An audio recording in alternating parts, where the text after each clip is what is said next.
Our partners in esports, Maya, it's everything, and a bank. Secret Lab, the official gaming chair of MPL Philippines, and Pi Channel. Experience the MPL-PH Season 12 action live at Shooting Gallery Studios. Tickets are now available on our official ticketing partner, Slash. If you missed the matches and want to quickly recap what happened, visit our official website for post-match reports, ph-mpl.com/news. Don't forget to catch all of our official league content on TikTok, Facebook, Instagram, and Twitter. To ensure the equality and fairness of our games, MPL Philippines is also monitored and supervised by the Games and Amusements Board.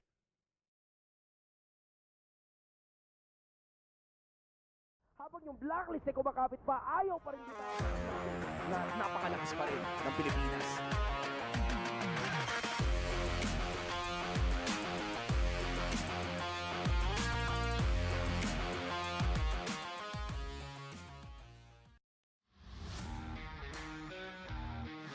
Nagbabalik ang MPL Philippines Season 12 para ipamalas ang mas Pinas lakas. After being treated with a head-to-head between two of the world's best teams,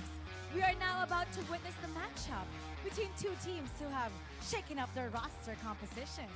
The veteran mid laner who helped lead the Kingslayers to reign over the sea returns. Meanwhile, the Sonics look to treat us with some Onic magic using their new tricks. Now the question is, will these tricks work on the new and reinforced lineup of the Raiders? Raiders, Sonics, this is RSG Philippines versus Onic Philippines. Casters, pasok. After an amazing initiation for the season, we have now come down to this second series of the day. It's RSG Philippines and, of course, Onic. And we are happy to bring you the action again. Familiar face right next to me, it's OSX, it's Renmar, it's us, the Wee Bear Bros. Yeah! Finally! Oh my gosh, this is the best day. Best day. Finally being initiated and finally officiated as one of you guys. You've always been, man. That's Hell always yeah. been the case. And hey, I'm just absolutely honored to be Hello, casting hello. my first series Hello, in MPL hello, what is Philippines up, season 12 guys? with two of Romania's What's up, finest guys? beside Jangan me Abi. here. Hi. Dili, We tumingin love to it. sa But ba? before we talk more about that, we Juga want to hinted go wala, ahead and give a guys, shout out to, of course, our great sponsors. You can watch MPL Season 12 Juga live je live chat. on an amazing app here again. Check What's your up? screens. What's up? There's What's a up? live What's app up? out there that you can watch from Smart. What's up? And you can also watch with us on the site if you want to. So you have two. You do a live ways to in watch, that day. and of course the other platforms as well. Be a But match if you on our wanna live watch data. with us live, don't forget to check out tickets online. Now, with that being said, we hope to see you guys here. There's amazing, Okay, amazing bro. audiences That was so a far. good, First good. series You was love it. packed. By the way, people were standing up around us. Okay, bro. Now for Okay. this series, I do have to say there's a lot on the table, a lot of questions. And I think actually ပွဲလေးရတော့ကျွန် I'm တော်ကြည့် gonna ကောင်းမဲ့ put ပွဲ that လေးတစ်ခုမှာပါ across ပါတယ် the board. Everybody wants to know ကဲ all share the ပြညီ answers ကိုလေး to all ဝင်လာ the နဲ့ questions. share တွေ real လေးလုပ်မယ် Because ကျွန် we တော်တို့ have waited share တွေ real လေး comment လေးတွေ for MPL Philippines to Yeah, this finally is the kick off. longer ဘာညာရွှေ့ရှောက်လုပ်ပါဦးဘာညာလေးတွေ season to actually show up. Yeah, it's probably our RSG ပဲဟာ okay seasons, and I think that's one of the RSG things that player makes me ရှိရ so ပဲ excited. What makes me fan so တွေရှိရ excited RSG fan ကတော့ not ကျွန် only တော်ကြည့်ရ about မယ် break, but so many questions going into it, as you mentioned. I love it. And as okay bro with that, we have to ask ourselves, can ကဲ Onyx real လေး share လေးလုပ် Phoenix ပေးကြပါဦးခင်ဗျာ work on the reinforced Raiders? Some people at home that, you might not be following too much here in detail, we have to kind of explain that to our international viewers, right? What is exactly RSG. happening here? Now, number one, RSG has had some very big changes, I would say, in their rosters, right? Coming into season 12, RSG, we've had some of those mainstay names now be sent across the world, right? Competing, but so now we have a specific focus, right? One of my favorites, Demon Kite, is no longer here, but he's been now placed with Irad, who has made statements across the global expanse, basically. As we take a look at their lineup here, you RSG can see rules it, က right? လေးရတော့ကျွန် This တော် is အပြောင်း kind လေး of like a ရှိ mix ပါ and တယ် match, but I think it looks pretty good. Yeah, and we also RTZ want to ရ see နော် how RSG will this RTZ improve တေးသွားမယ်ဟုတ်လား RSG 's RTZ roster now, because H0 is တော့ out ဟိုမှာလဲ from aqua ကို MPL ပြန်လာပြီ Dynamic Sword is transferred to a different region. One rules exciting changes is တွေပေါ့နော် this RSG time rules around changes is တွေပါ Aqua has returned, Yep. and as well as Irad being honed and refined by Coach I know. Brenda. Yeah, RTZ as well from SC phone in làm lắm thì SC up phone here to RSG Philippines. And Mi la game he's được making rồi. his debut. I အေး am ချင်းနေမ excited ကောင်း to တဲ့ see NBA him Philippines back ကြည့်မြာ in Okay MPL. okay ကဲ like ဆွဲလေး share really ပေးကြပါဦးနော်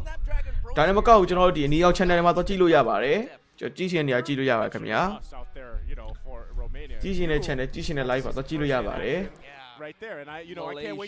I can't wait to hear some of your insights, especially with. ကဲ really share လေးနဲ့ support ပေးကြပါခင်ဗျာကျေးဇူးများတင်ပါတယ် You see some names that are now either taking a break or they've been sent elsewhere, and how does this change the landscape of RSG Philippines? Right, Right? Evo's Even test if you here. look at the player feature here. MPL this is Philippines something season 1 again that တော့ a lot of ရှင်း people တာပေါ့ are နော် wondering, right? Irad, ဒီ how doesဒီ it Philippines compare up to someone that is over in MPL achievement တွေကတဲ့ Yeah, I actually love this achievement တွေက comparison ကျွန်တော်တို့ဒီ because, MPL I feel like Philippines now season where 11 third Taz place is ဆို in IES that 2022 is ပ the ထမ eventual trajectory MPL of Inno the season player. 11 ဒုတိယ And of course, MSC it's 2023ခွန်ရှစ်တဲ့ more than just what Taz has already achieved. Key He hero has ကတော့ went through the hero တွေ MPL အနုရှင်းထားရပါတော့ structure ဟိုဘက်နဲ့ in Indonesia နဲ့ဒီဘက်နဲ့ရှင်းထားတယ် mainstay in MPL Indonesia, while Irad, well, that's what we saw. He's on that journey path as well, and to see where he will eventually end up is the thing we have to watch out for Irad. And specifically now that we've talked about RSG, let's talk Okay, about bro. Onic's roster Oh, man. changes. I loved their roster reveal, by the way. It was very witty. It was great. I love Yeah. how they did that. Out of the And box. Out of the box, literally. You saw a lot of the changes that have come to play here. And I think at the same time, you know, if you look back at အ when ခု Onic ဒီ first ရပိုင်းတွေအဲ့လိုမျိုး did gain that တစ်ခု major ထွက်လာရ change, သည်လား gain တစ်ခု and I'm talking about like, gain နဲ့ M နဲ့ပတ်သက်တဲ့ they gain basically took a whole team from the amateur scene and they put them in the pro M league, နဲ့ and ပတ်သက် then တဲ့ gain တစ်ခု they, ထွက်လာရသည် they လား made names for themselves, right? And then they kind of slowly made changes for that. And even now, there's still a kind of a big shuffle. Again, it's familiar names,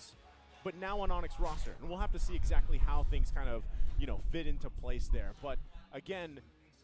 with that being said, we are going to be throwing it, I believe, over to our insider for some more information on how kind of things are going to play out here, right? ချင်းနေပါ Because ချုပ် again, ချင်းနေပါ a ကိုက်နေ lot has ကဲမ changed. follow တဲ့ညီကို follow ပေးကြအောင် Catch follow ပေးကြအောင်เนาะကျွန်တော်ဒီ follower Also, 8000 let's, I believe 1600 Manjin is 8000 ready. 2000 We're ပြီး gonna တော့မယ် throw it over to my other counterpart. follow တသိန်းသွားချင်ပါတယ်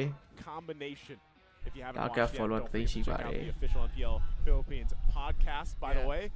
ကဲကဲ we're ကဲကဲ almost, what, 2 episodes in, I think it is. Yeah, episode 2 almost showing up next Almost. week. Yeah. And we're gonna have Saw to me, wait saw for me, it saw to me. come out. But again, amazing things. I think Manjin is getting ready. So again, we can talk about the big changes here. Actually, no. We did just get word Manjin is ready. Let's throw it over. စားမယ်စားမယ် Para sa mga Sonics ay nandito na ang bagong kupunan ng Onic Philippines. Kitang-kita nyo naman ang kanilang get-up. Nandito sila sa aking likuran. Ating kausapin ang isa sa kanilang bagong player from MDL. At naging parte na rin ng MPL, si Perks. ကြောက်ချင်းကိုက်ဝါကွာကိုင်းပေါ့ဝါ No, Perks, tama Perks. Yan. Parang ang daming tumili, Perks ha. Parang ang daming tumili sa'yo, Perks ha. Philippines team တွေလက်ရည်အကုန်ကြည့်ပြီးမှနောက်တစ်ပတ်လောင်းနောက်တစ်ပတ်မယ် okay okay Dati mong teammate. Ngayon, malamang pinapanood ka ni Irad doon sa kabilang side. Nanonood sa'yo si Irad.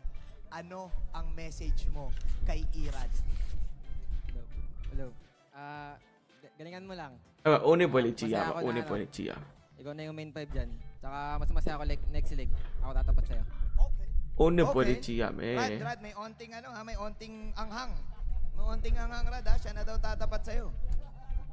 Ayan. Siya na daw ang tatapat sa'yo. Perks, any message sa buong RSG Philippines? Kasi of course, nasa Onic ka na. Ano ba difference? Mabigyan mo naman kami ng onting difference. Anong pinagbago? Kasi bagong environment to para sa'yo eh, di ba? Pareho lang naman. Mas mapapatunayan ko lang ang sarili ko sa Onic. Yun lang. Alright, of course, yan po si Perks na syempre part ngayon ng Onic Philippines. Maraming salamat, Perks. Pwede ka nang maupo. Guys, ito ang inaabangan ng lahat na miss. ကဲကဲ like share လေး share ပေးကြအောင်နော်မကြရင်စောက်တော့မယ် Kosinero, ang nag-iisang Chef Rapidot. Chef Rapidot? Hey! may isa pa nga. Ayan. Isa pa Ang nga, nag-iisang Jawabi. si Chef Rapidot. Hey! Chef! Hello. Chef, na-miss namin ang luto mo. Saan ka ba nagpunta? မန်ဂျီနိုဘာတို့ကနော်သူတို့ MVA Philippines မှာသူတို့ကတကယ် main နေ Okay. Pero FMB Philippines lo yan na. Yan na sa. Ngayon na nagbabalik ka, ano ang bagong ihahain ni Chef Rapidot para sa MPL Season 12? Syempre, yung tumatak sa Season 10, yung sisig pa rin. Pero mas maraming sili ngayon eh. Mainit eh. Maraming sili ngayon. Mainit. Okay mo, RSG Philippines, yes. Mainit din talaga. RSG Philippines, Onic Philippines. Ano ba yan? Mas maanghang? Mas maasim ba kayo ngayon? Ano ba yan? Hindi, mas mainit nga, mas mainit. Palong-palo lahat. Pansin namin na napakarami nyo rin. Anong difference ngayon sa Onic? Pwedeng pwedeng i-shuffle lahat. Pwedeng i-shuffle lahat. Alright? So medyo parang nakakatakot yun ha? Ang sinabi ni Rapidot ay pwede silang i-shuffle at mas maanghang ang kanilang skills ngayong season. Atin ang ipasa sa ating mga shoutcasters. Simulan na natin ang Onic versus RSG Philippines. Thank you so much, Manjin. It's great to hear from Onic Philippines. Sex, you heard it there. They are ready to shuffle the lineup. RSG Philippines To na. break things down a bit on what happened. RSG Philippines fan niya la ila. Onic ka le kaung ma le ba da do. Philippines. One thing that's Onic le kaung ma le ba da do. They have these variants. Onic le kaung ma le.ကျွန်တော် Onic le သဘောကျတယ် This players from MPL transferring to MPL, they have this confidence, they have this boost, they have this way of like facing everything with your best foot forward, regardless of what are they up against. Yeah, man, roster is massive. So many new players coming in. It's a 10-man roster that they can shuffle around. It's an awesome thing to have if you're a pro team that really wants to, as you put it, make the most out of the variants that they can bring to the table. You know what else is awesome? Those jackets. I feel like more of these teams are getting those varsity jackets, and I can't wait to collect them all. I can't wait to collect Yeah, them. you guys can afford it. I cannot. All the varsity jackets. Think about it. If you Onic Indo boy တဲ့ Philippines ရဲ့ပိုကြီးကောင်းဒီမဲ့တာပါဟုတ်တယ် wouldn't want that. အဲ့တော့ကျွန်တော်တို့လည်းဒီ Restream မှာဒီရရပါတယ်တော်တော်အဆင်ပြေပါတယ် Excuse me, please don't be shy. Can you guys just admit you guys can buy a team if you want to? No. It's fine. No. It's fine. Hey, we're all bears here, right? That's Yeah, one that's thing true. that matters. Again, look at the backs. We have to get some of those, and I hope That's sick. That's sick. that is sick. I love it. Those black and yellows. We've seen Escalera don't and like that. Cram from being orange, now yellow. Yeah, I'm glad that you brought that up. I I mean, don't there's like so that. many things we can't talk about. Onic, Escalera, Cram, formerly TNC, Yeah. now part of the Onic roster. Perks, Perks as we were hearing Yeah, from Perks. Manjin is now here. And not to mention, the last person that we heard from that interview, of course, Chef Dun, Rapid. dun, dun, We like to call him Chef dun, Rapid dun, again dun, for our dun, viewers dun, out dun. there internationally. He likes to cook. Yeah. He cooks literally for the team. And when Yeah. they introduced him during the roster reveal, that's how they revealed it, right? It was his cooking, it was the sisig. And what he's saying is literally they are more spicy this season. What does They that were mean? spicy How do you this season. translate more Variety spicy? jacket ရလှတယ်ကို Onic Philippines က Find out exactly. လှလိုက်တာအဲ့ရဆောင်းလှတယ်ကို Onic Philippines Variety jacket ကြီးကဒီနေ့ကတော်တော်လှတယ် Theme, but at the ရော same င်းလာရင် they want to be able ခဏလေးသွားကြည့်လိုက်အောင် Instagram မှာရောင်းလားမသိဘူးရောင်းရင်တော့ဘယ်လောက်ဈေးလဲမသိကြည့်လိုက်အောင်မယ် one thing I would say about Onic Philippines Variety jacket ကြီးကဆောင်းရလှရအောင်တကယ်လှမနာမနာ their time and everything.တော်တော်လှတာ One thing they're very known for is a dynamic play style. And I think even when you talk about a တော်တော်လှတာပြိတ္တကြီးတော်တော်လှတာ the advantages, we even saw Blacklist ကြောင်လားမသိဘူး for that this season. Yeah, first time we were seeing it with a 9-player. Yeah. 9-player roster from Blacklist International. That was the thing that we saw from the first game. But from Nice's point of view of how he Mày nói là looks at vụ teams ạ. right now from MPL Philippines having this kind of mix of different players in the roster is also a big of a factor rather, to actually have a different kind of a double strategies. Yeah, it's something that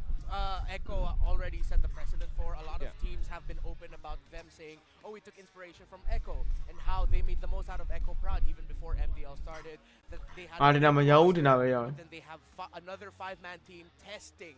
the main team or the ပွဲမှာဆော့တဲ့ပင်ကဘယ်လောက်လဲအဲ့တော့မသိဘူးသူပင်ကတော်တော်နေမဲ့ပုံနေ ဖိလစ်ပွဲကြည့်ချင်ကျေးဇူးပါရပါတယ်ဗျအဲ့ဒါဆိုကျွန်တော် really baby share ပေးကြအောင်နော် really baby share ပေးကြပါဦးကျွန်တော်တောက်လျှောက်ပွဲပြပေးမယ် situation with the team set up. ပြပေးပါမယ် It works wonders for a lot of these. And I think as we go further, and this is where we are now, တော့ပွဲတောက်လျှောက်ပြပေးပါမယ်ခင်ဗျာ more teams do that because again, even what we saw from them earlier today were the fact that they switched out Yaoi for JP, even though we've seen JP play so much, right? ရောင်းတော့မှာ Still, that interchangeability and then still being able to go with your game plan as a team. Only Philippines ဟိုရောင်းတော့မှာ Especially now. Let's be honest, man. The world is catching match up to ရောင်းတော့မှာ these powerhouse regions, right? I mean, this is something that ရောင်းနေဟိုသိလား variety jacket ပတ်ဆို4500ရတယ် Philippines ပတ်ဆို4500 PESO ပတ်ဆို4500 to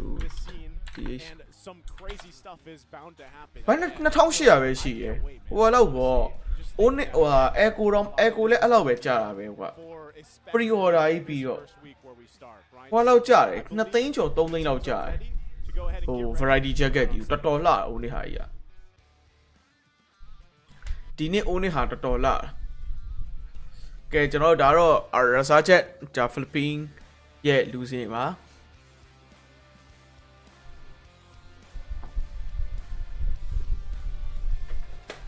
Ferrari jacket ရတော်တော်ကြီးလာ RTC ရောနော်ကျွန်တော်တို့ mobile legend RTC ပါဟို soul ပေါ့နော် Mas Pinas Lacas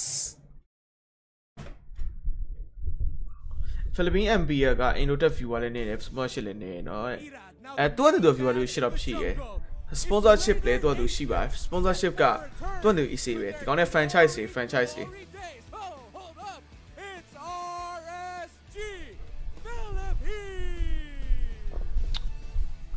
RSG Philippines ဟုတ်တယ်လောက်လေနှစ်ယောက်ကလက်အုပ်ချီရယ်တယောက်ကလက်ပိုက်တယ်တယောက်ကနောက်လက်ပစ်တယ်နှစ်ယောက်ကလက်နှချောင်းထောင်တယ်တယောက်ကလက်နှချောင်းထောင်တယ်ကြိုက်တယ်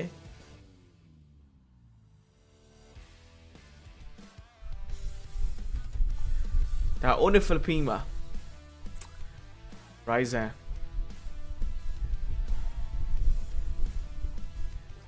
ကျွန်တော်တို့ Onic Philippines live ကိုကြည့်ရပါ Rapid 2ကတော့ကျွန်တော်ပါမှာ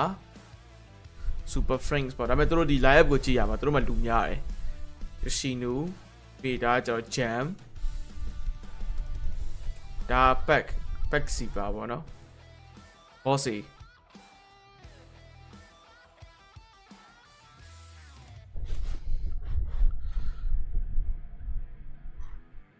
Their Indonesian counterparts now rule the sea. အမေညီမစီဖိလစ်ပင်းနဲ့ interview ရတော့ဒီစားပြသူကနေသူရှိတာပေါ့သူကရပါတယ်အဲ့ Ferrari jacket တော်တော်လာတယ်3သိန်းကျော်လောက်ကြာတယ်ဟောတိလားအဲ့ jacket တစ်ခုတည်းကို3သိန်းကျော်လောက်ကြာတယ်ဟုတ်တယ်နော်တော့ okay escalator ပါတော့မပြီးသေးဘူး okay တပုံရိုက်ဖို့ပေါ့နော်တပုံရိုက်ဖို့ escalator ပါတယ်အကြည့်ရမယ်ကဲ coach ကတော့ကျွန်တော်တို့ဒီ coach panda နဲ့ coach panda ပေါ့နော်ပြီးတော့ Onic Philippines ကဒီတစ်ခါဟို coach က4ယောက်လောက်ရှိတယ်ဟို strategy coach ရောဘာ coach ညာ coach 4ယောက်လောက်ရှိတယ်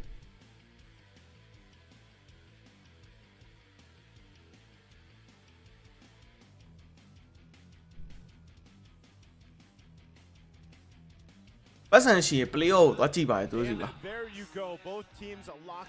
ပတ်စံမရှိလို့ချင်းသွားကြည့် sponsorship ပေးရင်တော့သွားကြည့်ပဲ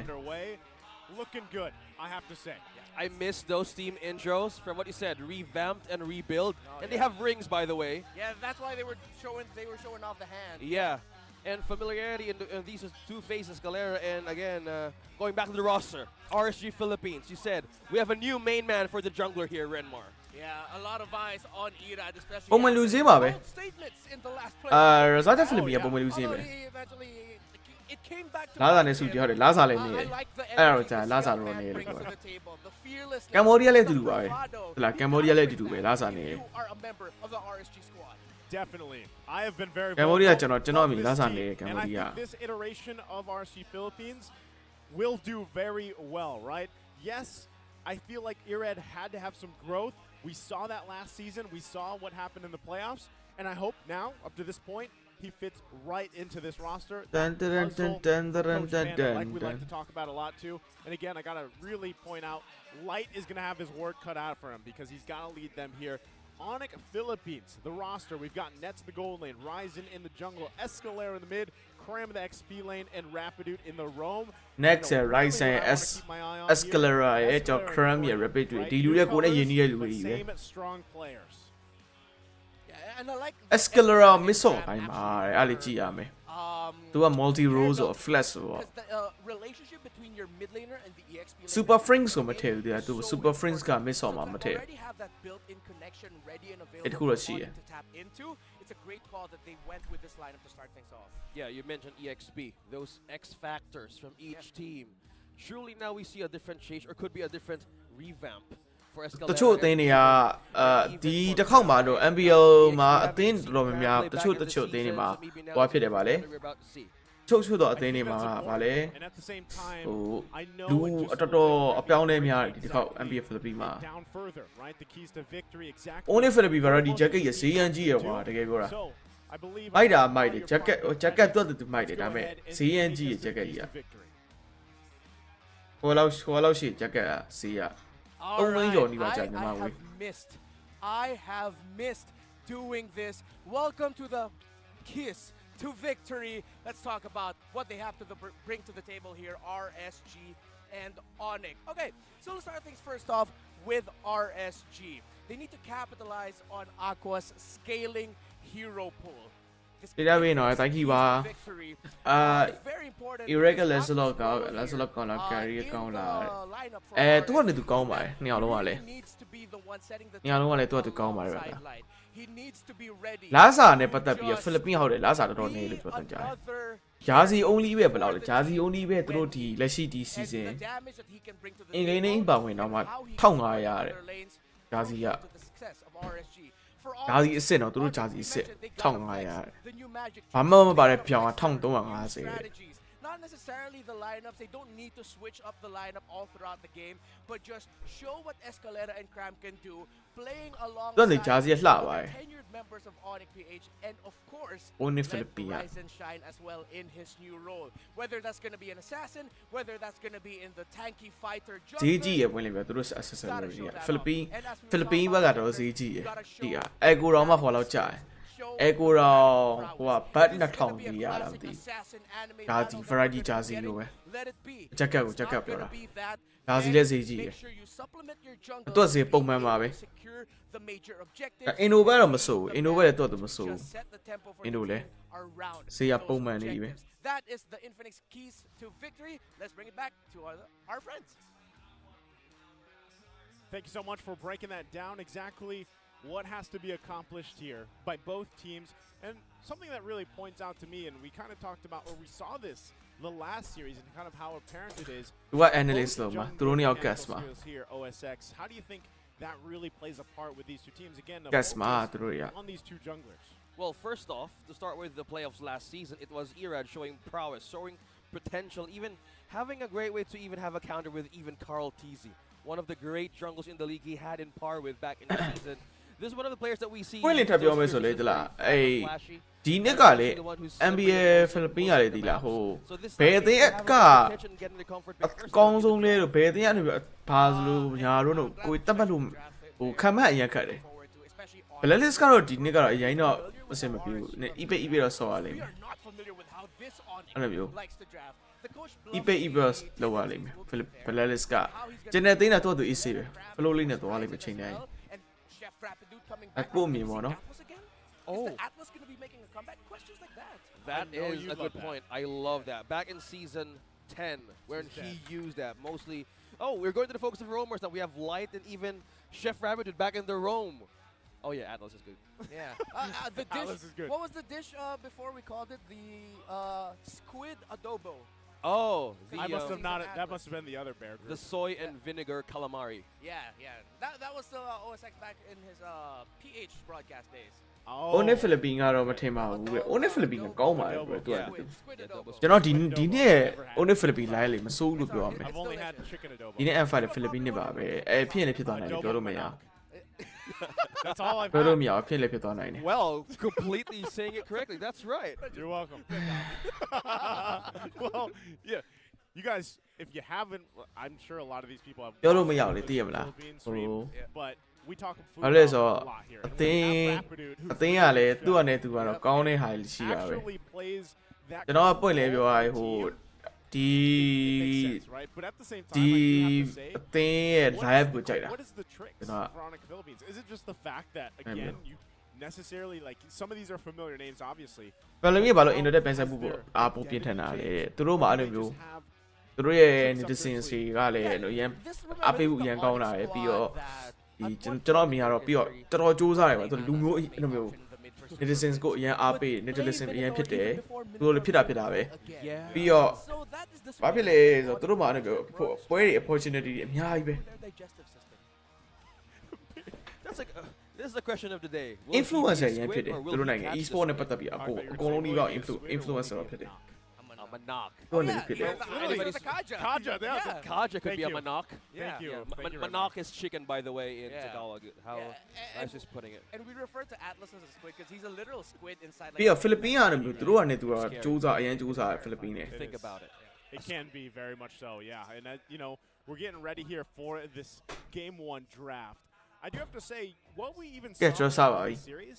there's still a lot on the table. အနီအောင် channel မှာလည်းတော့ကြည့်လို့ရပါတယ်နော် You know, as we have kept our eyes on what's happening around the world and other tournaments, the one thing that can be said is there's a lot of just kind of versatility right now in the current. ဘယ်နဲ့လေးစင်အောင် meta, ပြီး and သွား I ပြီ love it. Like that is something that I'm really looking forward to on how this kind of comes to play. As we jump into game number 1 draft, you can already see it. RSG right away picking up the most, I would say, most picks still. Fredrin, right? Yeah. One thing great about him is honestly a strong ဖြစ်လာတယ်လက်ရှိ line up ကိုတော့ကြိုက်တယ်ဒါပေမဲ့ gonna go in the jungle RSG နဲ့ရှင်ဖို့အတွက်ကတော့ RSG နဲ့ရှင်ဖို့အတွက်ကတော့နည်းနည်းခက်ခဲလိမ့်မယ်အဲ့ဒါကိုရှိတယ် Good banda with the Kaja and the Eve. Tila. That team fight. Strength of Onic, who is also known. RSG နဲ့ရှင်ဖို့အတွက်ကတော့နည်းနည်းခက်လိမ့်မယ်သူတို့တွေဒါပေမဲ့သူတို့လက်ရှိကျွန်တော်ကပွင့်လိမ့်မယ်ကျွန်တော်ခုနကပြောသလိုပဲ Onic Philippines ကျွန်တော်လက်ရှိ line up ကိုကျွန်တော်သဘောကျတဲ့အထဲမှာပါတယ်ဘာကြောင့်သဘောကျလဲဆိုတော့လူစင်းကြပေါ့ MPL Philippines မှာအခုစီစဉ် RSG ရစီခြင်းတယ်ကျွန်တော်တို့ဒီနေ့ကို brand ရမယ်တော့ထင်တာဒါပေမဲ့ဟိုကြည့်ရမယ်အခု TNC တို့ဘာလဲတော်တော်ပြင်ဆင်လာတယ် TNC တို့လည်းသူတို့လူစင်းကောင်းလာတယ်အရင်တော့ဆိုတော့ TNC ကအရင်အပျော်သွားသီးလားအခုတော့တော်တော်လေးစူးစမ်းလာတယ်ပြီးတော့ Minana Evols ကိုကြည့်ရ Minana Evols မှာကျွန်တော် veteran player တွေ veteran coach တွေပါတယ်အားကြောင့်အများကြီးရှိရပါသီးလားဒီနေ့ MPL Philippines ပို့ပြီးတောင်းတယ် MPL တေထဲမှာစင်ကာပူလည်းတော့သူကောင်းတယ်ဒါပေမဲ့ Philippines ကတော့တောင်းတယ်အဲ့ကောင်မှရောက်ပြီးအောက်တယ်လားမဟုတ်ဘူးရောက်ပြီးရှိတယ်သူတို့က Roma player နောက်တစ်ယောက်ထပ်ပြီးတော့ MDL နေခေါ်လာတာ JB ကအရင်တော့ MPL လိုင်းရတယ်သူက MDL ဆင်းစော်ပြီးတော့ MP ပြန်ရောက်လာတာ JB ကိုထည့်လာတာ JB ကောင်းတယ် like ကကျွန်တော်တို့ဒီ like တို့ပါလို့ဆိုရင်လည်းကျွန်တော်တို့ဒီMSC 2022လား2022နော်2022တုန်းက like တို့ပါတော့တော်တော်ကောင်းတဲ့ထဲမှာအဲ့ like ရဲ့ Roma တော်တော်ကောင်းအခုဒီမှာကျွန်တော် Fredrin ရဲ့ချောင်းရဲ့ကျွန်တော် like ရဲ့ချောင်းစောစီးထုတ်တာရယ်ပြီး Fanny ရဲ့အဲ့ဒါဘက်ကတော့မြင်တဲ့အတိုင်းပဲဒီမှာဆိုရင်လဲ Kufra Valentina Edit ဗျEdit of ကျွန်တော်ဒီ Kufra နဲ့အတူတူပဲနောက်ထပ်တစ်ကောင်အားတော့ Valentina ဆိုတော့သူတို့အနေနဲ့ Pippan မှာဘယ်လိုဆက်ပြီးလုပ်မလဲဆိုတော့ကတော့စိတ်ဝင်စားတာထဲမှာပါတယ်ဘာကြောင့်လဲဆိုတော့ sorry ကျွန်တော်လေမင်းနာနေလေမင်းတော့နာနေလို့ပါ sorry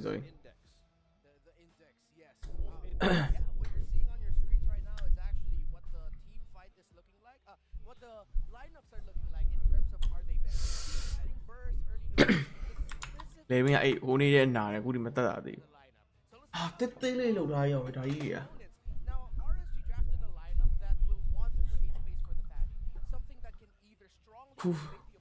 Rovaria banner Ryzen တို့ဘာလို့ဟိုကလေ Omega ကောင်လေးလေ Omega လာမသိ Ryzen တို့ Omega တို့ Omega channel လားဟို Rapid တို့ဆိုရင် MD ကနေပြန်တက်လာလားမသိဘူး Escalera ကဒီထွက်သွားကြ TNC ကထွက်သွားကြပြီပြီးတော့ Cram တို့ဘာလို့လဲပြန်လာပဲဒီ Onic ကဟို Super Frink ဆိုဘာလို့က mid ရှိသေးတယ်အခုလက်ရှိလာရမှာအခုမှမပါသေးဘူး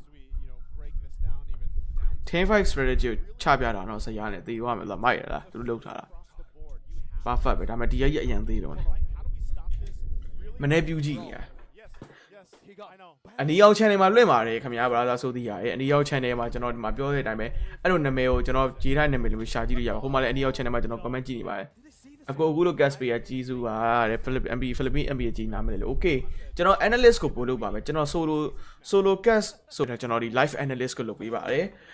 ကျွန်တော်ဒီ duo gas ဆိုရင်ကျွန်တော်လုံးဝ gas တီးမဲ့သွားတယ်တခါကြကျွန်တော်ဒီဒါ reaction watch party ပဲကျွန်တော်လုပ်လို့ရှိပါတယ်ဆိုတော့ဒါကြည့်ကြပါ AC ကြည့်လို့ရပါတယ်ခင်ဗျာလေမင်းနာနေစကားအမှန်တမ်းပြောစကားပြောလို့မရဒါပေမဲ့ဒီငယ်ချင်းတွေပြချင်လို့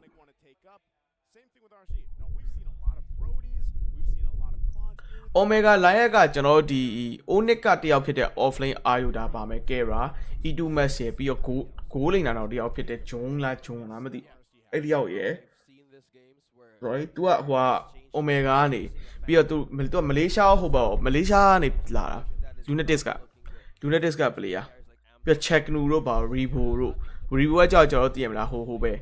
Rebo ကကျွန်တော်တို့ဒီ brand ကောင် brand ကျွန်တော် go တို့ဒီ MB တို့ Philippines မှာ goal လို့တင်စားသတ်မှတ်ထားတဲ့ Rebo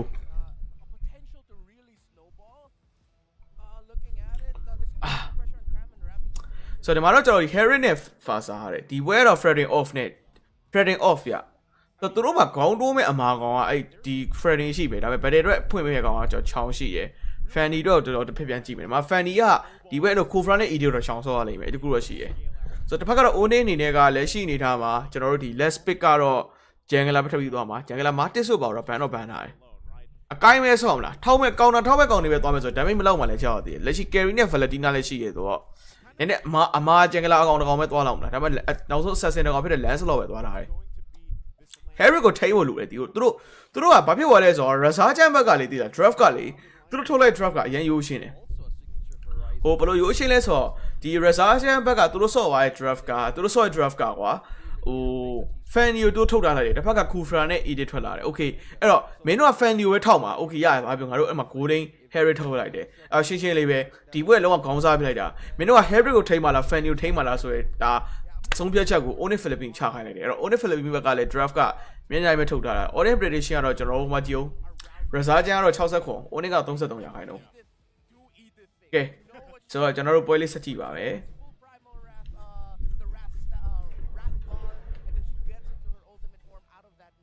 Kasta တန်လေးဖွင့်ထားပေးရမလားဒါမှမဟုတ်ပဲနဲ့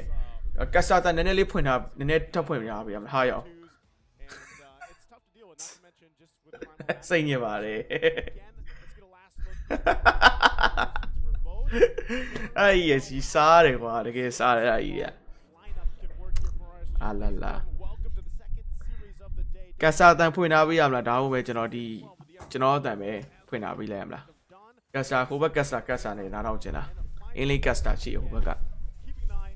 90 gas နေရ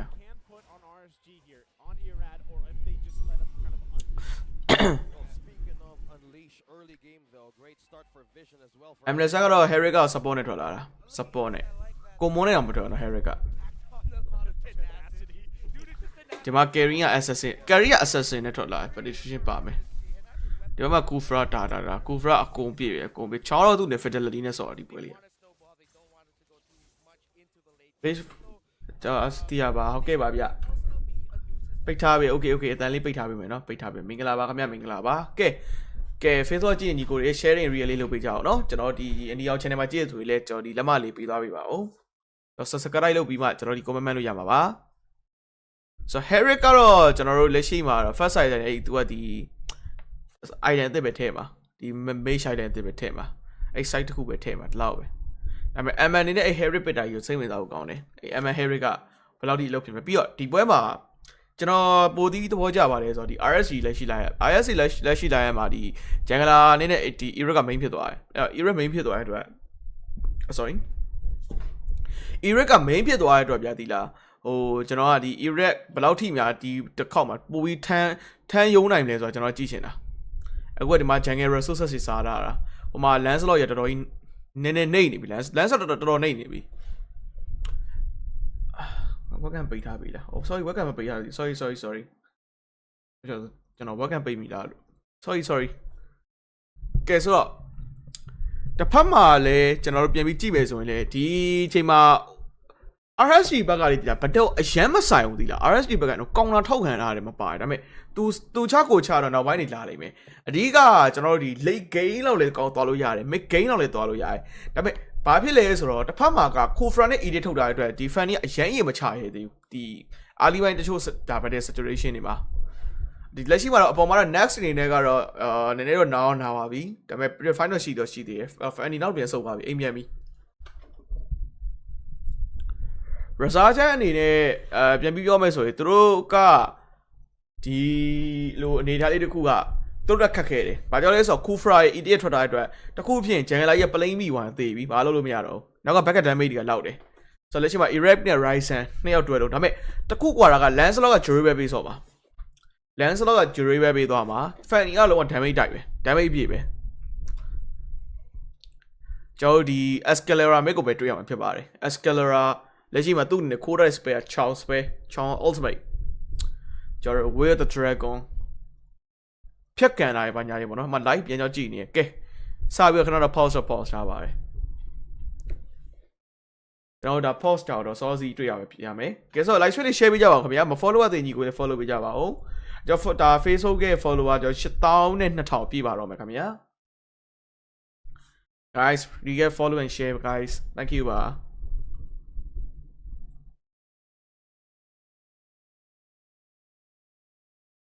ကျွန်တော်မနေ့ပြန်တော့ဆိုရင်တော့ကျွန်တော်ဒီခရင်ရောက် channel တခုမှကျွန်တော်လွှင့်ဖို့လက်ထပ်ပြီးစူးစမ်းအောင်မယ်ဒါပေမဲ့ကျွန်တော်ဒီ TikTok channel မှာကျွန်တော်လွှင့်ဖို့အတွက်အဆင်မပြေသေးဘူးပေါ့နော် TikTok channel ကဘာကြောင့်လဲဆိုတော့follower ကနည်းသေးလို့ပါ TikTok channel ကကျွန်တော် follower 1000ပြည့်မှလွှင့်လို့ရဖြစ်တဲ့အတွက်ကျွန်တော်လက်ရှိမှာ follower 300ကျော်ပဲရှိပါသေးတယ်အကယ်ကျွန်တော်ဒီ TikTok channel မှာလည်းကြည့်ရှင်နေဆိုရင်တော့ခုနကပြောလို့ပဲ TikTok channel မှာကြည့်ရှင်ညီကိုအတွက်လည်းဒါ follow လို့ရပါတယ်ကျွန်တော် TikTok channel လေးကိုလည်းဘယ်လိုခဏတော့ pause သွားပြီဘာဖြစ်လို့လဲတော့မသိဘူး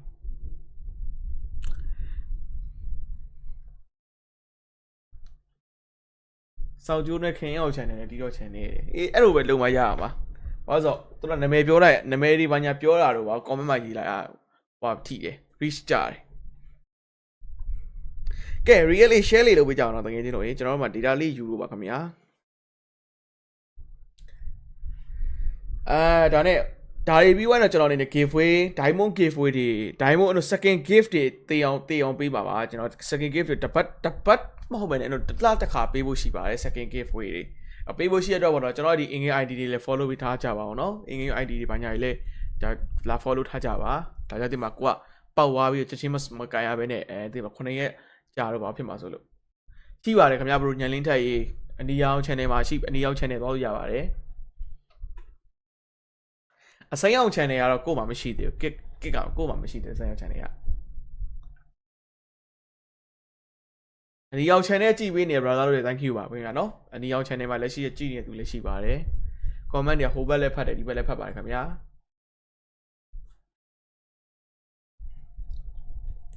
တချို့က Facebook က VPN နဲ့ကြအဆင်မပြေဘူးဆိုရင်တော့ကျွန်တော်တို့ဒီအနီအောင် channel သွားလို့ရပါတယ်အဲကြောင့်အနီအောင် channel မှာကျွန်တော် cross လွှင့်ပေးထားပါတယ်ခင်ဗျာအဲ့တော့ပွဲလေးပြန်စားလိုက်အောင်ပွဲလေးပြန်စားလိုက်အောင်ဆိုတော့အခါကျွန်တော်လက်ရှိအနေထားလေးတစ်ခုကတော့ပြင်းတဲ့အတိုင်းပဲကျွန်တော်တို့ rapid do အနေနဲ့ကဒီဘက် Kufra ဗျ Kufra ကိုကျွန်တော်တို့ဒီလက်ရှိဖက်ဆိုင်တဲ့အနေနဲ့ကသွားမှာကတော့ဒီ dominant ice ကိုတဲထဲမှာဆိုတော့ dominant ice တဲထဲပဲသူတိုးကြည့်ပဲချကြည့်ပဲ magic defense တော့ magic defense ကိုထည့်ရမယ်နည်းနည်းပါတော့ထည့်ရမယ်ဒီကတစ်ဖက်က aqua ရဲ့ damage နဲ့ဒီ MN damage ကနားပါအဲ့တခုတော့ရှိရယ်ချုံသွားစစ်တာတော်သေးရောမဟုတ်လိုက်ကထိပါအောင်မပလိန် gateway ပါစီဟာ gateway ရ share ဖောက်မှာစိတ်ချတော်ပါပြီဘရို second နေမယူတော့ပါဘူးပြောနေတာမှာကျွန်တော်ဆက်ဖောက်အောင်ပါအဲ့မျိုး gateway share ဖောက်မှာ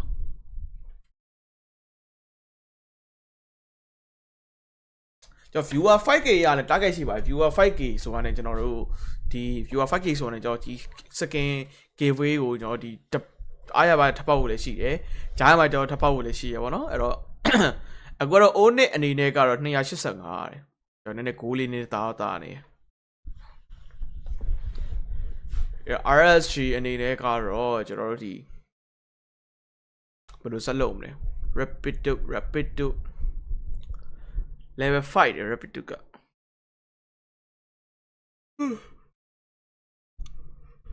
RSG ကလေသိလားသူတို့ဒီ Fanny ကလက်ရှိ have the safer side တယ်ဒါပေမဲ့ set Fanny ကတော့ lane face လိုက် gang လေးလို့ကောင်းနေသေးတယ်ဒါပေမဲ့ objective ပဲတော့ join လို့မရအောင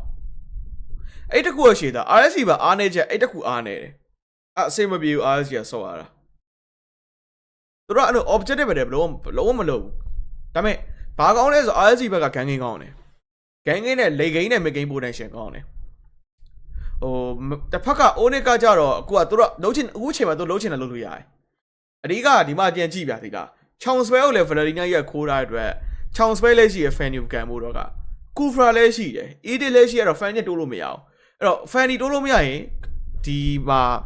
Harriet တော့မှာ Harriet ကိုအခုတော်တော်ကြီးကြည့်ပေးနေတာသူတို့တွေ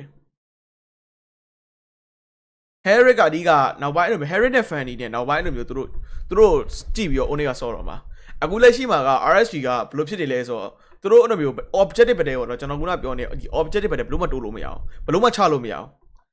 ကောင်တာတွေအများကြီးပဲ RSG က draft ကနည်းနည်းခတ်သွားတာဒါပေမဲ့သူတို့ခတ်တာကိုရှောင်းတာနဲ့ဖယ်တာနဲ့ဆော့လို့ရတယ် Flicker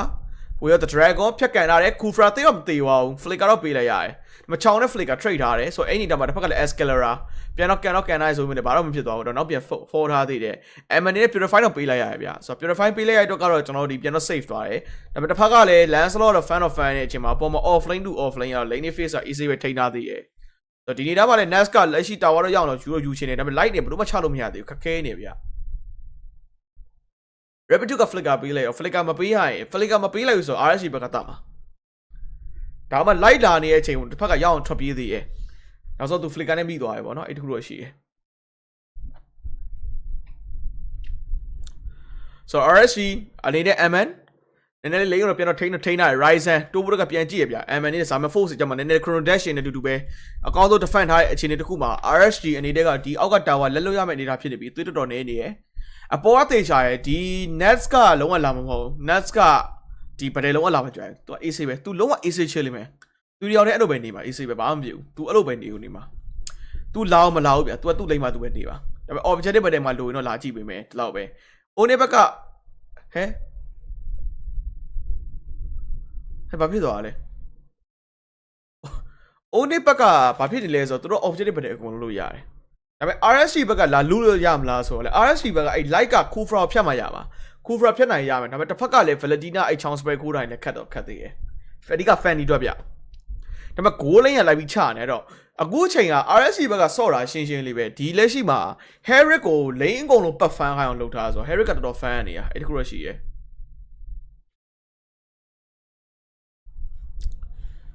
်ဘုဇ fan နေ Harriet ကဒါပေမဲ့ RSG ကဘာဖြစ်သွားလဲဆိုတော့ 10 hour share နေရအဲ့ကြောင့် Onic ကလက်ရှိ playing ကို 2.2k objective တွေယူထားတယ်သူရအောင် fan နေရယ် Onic ဘက်ကလုံးလို့ရတဲ့ကွက်ရှိရပါလဲဆိုတော့ jungle ဖြတ်တာပဲအဲ့ဒီမှာဆိုရင်တော့ကျွန်တော်ဒီချိန်မှာ Fasa S right ဒါမှ light ကိုပြေးဖမ်းလာမဖမ်းတော့ဘူးဆိုတော့ကောင်းဆုံးပဲ mid tower ရအောင်ယူထားတယ်ဆိုတော့10 minute နဲ့ mid tower တန်ပါတယ် Onic ဘက်ကလက်ရှိသူတို့ဒီstick together အဲ့လိုမျိုးဆော့ရင်တော့ပိုကောင်းမယ်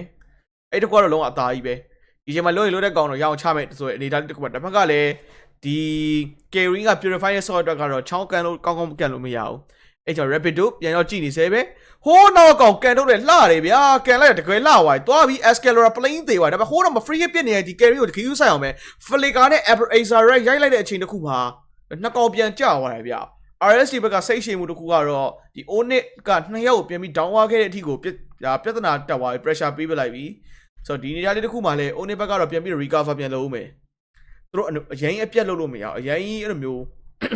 fail လို့မရအောင်တခုရှိတယ်တစ်ဖက်က RSG ဘက်ကအဲ့လိုမျိုးထိန်းစော့နေဆိုတဲ့အကြောင်းကဒီကောင်တွေက mid game နဲ့ late game potential ကောင်းတဲ့အတွက် hero ဘက်ကအဲ့လိုမျိုး potential ကောင်းနေတဲ့အတွက်ကိုကျွန်တော်ထိန်းနေရပါတော့ကဲသွားတယ်တွေ့သွားပြန်ပြီခင်ဗျာကန်ထားတယ်ဒါပေမဲ့ Nas ကတေလောက်တာတေတာဖို့ MN ပြေးဝင် dive ထားတယ်ဆိုတော့ဒီနေ့မှာ Cram တော့ရောက်လာခဲ့တယ်ဒါပေမဲ့ Cram နဲ့တေမျိုး chance ကများရဗျာ Lancelot dash တွေမှာ try ခဲ့နောက်ဆုံး Chrono dash တွေကတော့ဘလို့မှထွက်လို့မရတော့ဘူး MN ဒေါင်းသွားခဲ့ပြီဒါပေမဲ့ Nas ကပြန်ပြီးကြည့်ထားပေးသေးရဲ့ Kufra ပြန်ဝင်လာတာရှောင်ထားသေးရဲ့ဗျာဆို Onic Philippines ဘက်ကတော့လက်ရှိ goal lane တာတကောင်တော့ပြန် trade ထားတဲ့အပြင်ဒီအချိန်မှာတော့ Joe Fanny နဲ့လာပြီးမကန်သေးဘူးဗျာဒီက Kufra ရဲ့ ETK ရှိရဲ့ပတ်တဲ့တခုဘလို့မှသူလာချလို့ရမှာမဟုတ်သေးဘူးကြားပါလေ Nas တွေနဲ့လက်ရှိတော့အကောင်းဆုံး lane တော့ထိန်းထားသေးရဲ့ Onic ဘက်ကနောက်တော့ပြန် fall ထားသေးရဲ့ဗျာကျွန်တော်ပြောတော့ Lancelot versus Fanny ချနေအခြေအနေတစ်ခုမှာ Fanny Lancelot သူချကိုချပါပဲ Fanny ပစ်ထားပြီးတော့ကျွန်တော်တို့ဒီ game မရရင်တော့ဘာမှတော့မထူဘူးပွေလင်ပြောရရင် Fanny ပစ်ထားပြီး game မရတဲ့ဟာတစ်ခုကတော့ Fanny နဲ့သူ့ရဲ့တန်ဖိုးနည်းနည်းနှိမ့်စေတယ်သူ သူ့ရဲ့ potential နည်းနည်းကျစေတယ်အဲ့ဒီမှာ like ကတွေ့သွားပြီ ED ကိုဖြတ်မယ်ဒါပေမဲ့ရအောင်ရှောင်ထားသေးတယ်ကောင်းလိုက်တဲ့ရှောင်ခွက်တွေကြားမှာ rapid တို့ဘလို့မကယ်လို့မရတော့ဘူးရအောင်ထွက်ပြေးလာပြီးမဲ့လေနောက်ဆုံးတော့ပြတ်သွားခဲ့ပါပြီဒါပေမဲ့ carry ကပြစ်ချင်ပေမဲ့လေ Kufra flicker tyrant ရိုက်ဖို့တက်ကလည်း flicker မရှိဘူးဆိုတော့က rapid တို့နောက်တော့ forward ခဲ့ပြီ 4-1 အဓိကကောင်တာပစ်တွေကြီးပဲကြောက် RSC ကရှောင်ဆော့ပေမဲ့ဒီလိုမျိုး RSC ဘက်ကိုပဲတက်ကြသွားရင်တော့ဘာဖြစ်သွားနိုင်လဲဆိုတော့ဒီ Onic ဘက်ကကြောင်ပြောက်သွားနိုင်တယ်အဓိက RSC က mid game နဲ့ late game တန်ဖိုးကောင်းတဲ့အတွက်ဒီ potential ရှိတဲ့အတွက် Onic ဘက်ကဘလို့ချသူတို့ဘက်က opportunity လူဘလုံးမှ queue မဆိုင်ဘူးသူကသူမသေးအောင်နေတယ် fan တွေ ECG ရဲ့ဒါပေမဲ့ Onic ဘက်ကစပြီးတကောင်ကြသေသွားတယ်အဓိက like ရဲ့ position ယူမှုနဲ့သူ့ရဲ့ decision making က RSC အတွက်ကကျွန်တော်တို့ဒီတချို့ team mate တွေကိုကေးတွေပေးတယ် family တွေပေးတယ်အဲ့တခုကကောင်းတယ်ပြောရမယ်လက်ရှိ MN တို့သူ fan တာ fan လို့ရတယ်လက်ရှိဒီ Fanny နဲ့ Lancelot နဲ့ buff ကရှင်းလို့ရအောင်ပါပဲ retribution မရပါဘူးကျွန်တော် RN နေမရသွားခဲ့ဘူးဆိုတော့လေ buff က power play မယ်အဲ့ဒီမှာ like ကတော့ပြန် 4 ထားသေးတယ် Lancelot dash ကြီးကြမှာနောက်တော့ပြန် 4 သွားခဲ့ပြီ MN Summer Force ရှိရတဲ့အတွက် view side တော့ဆော့နေရတယ်အခုက RSC ကဘာဖြစ်သွားလဲဆိုတော့ဒီ Fanny buff က invade ခံရပြီးပြဿနာတက်သွားပြန်ပြီ Fanny ရဲ့ buff ကလို့ retribution ကနောက်ပေါက်တာမရသွားခဲ့ဘူးအခုချိန်မှာ Onic ဘက်ကပွင့်လင်းပြောတယ်သူတို့ Badeo force လို့ရပြီမယ်တစ်ဖက်က Harry ကိုလည်း queue ဆိုင်ရသေးတယ် Kufra Harry ကိုထိမ့်မယ်ဆိုတော့မှ ED ကလည်း Harry ကိုထိမ့်ရအောင်မယ်ဒါနေမကောက်ဘူးကျွန်တော် Valentina လည်း Harry တို့ဘာလို့ထိမ့်ရမယ်ပြီးတော့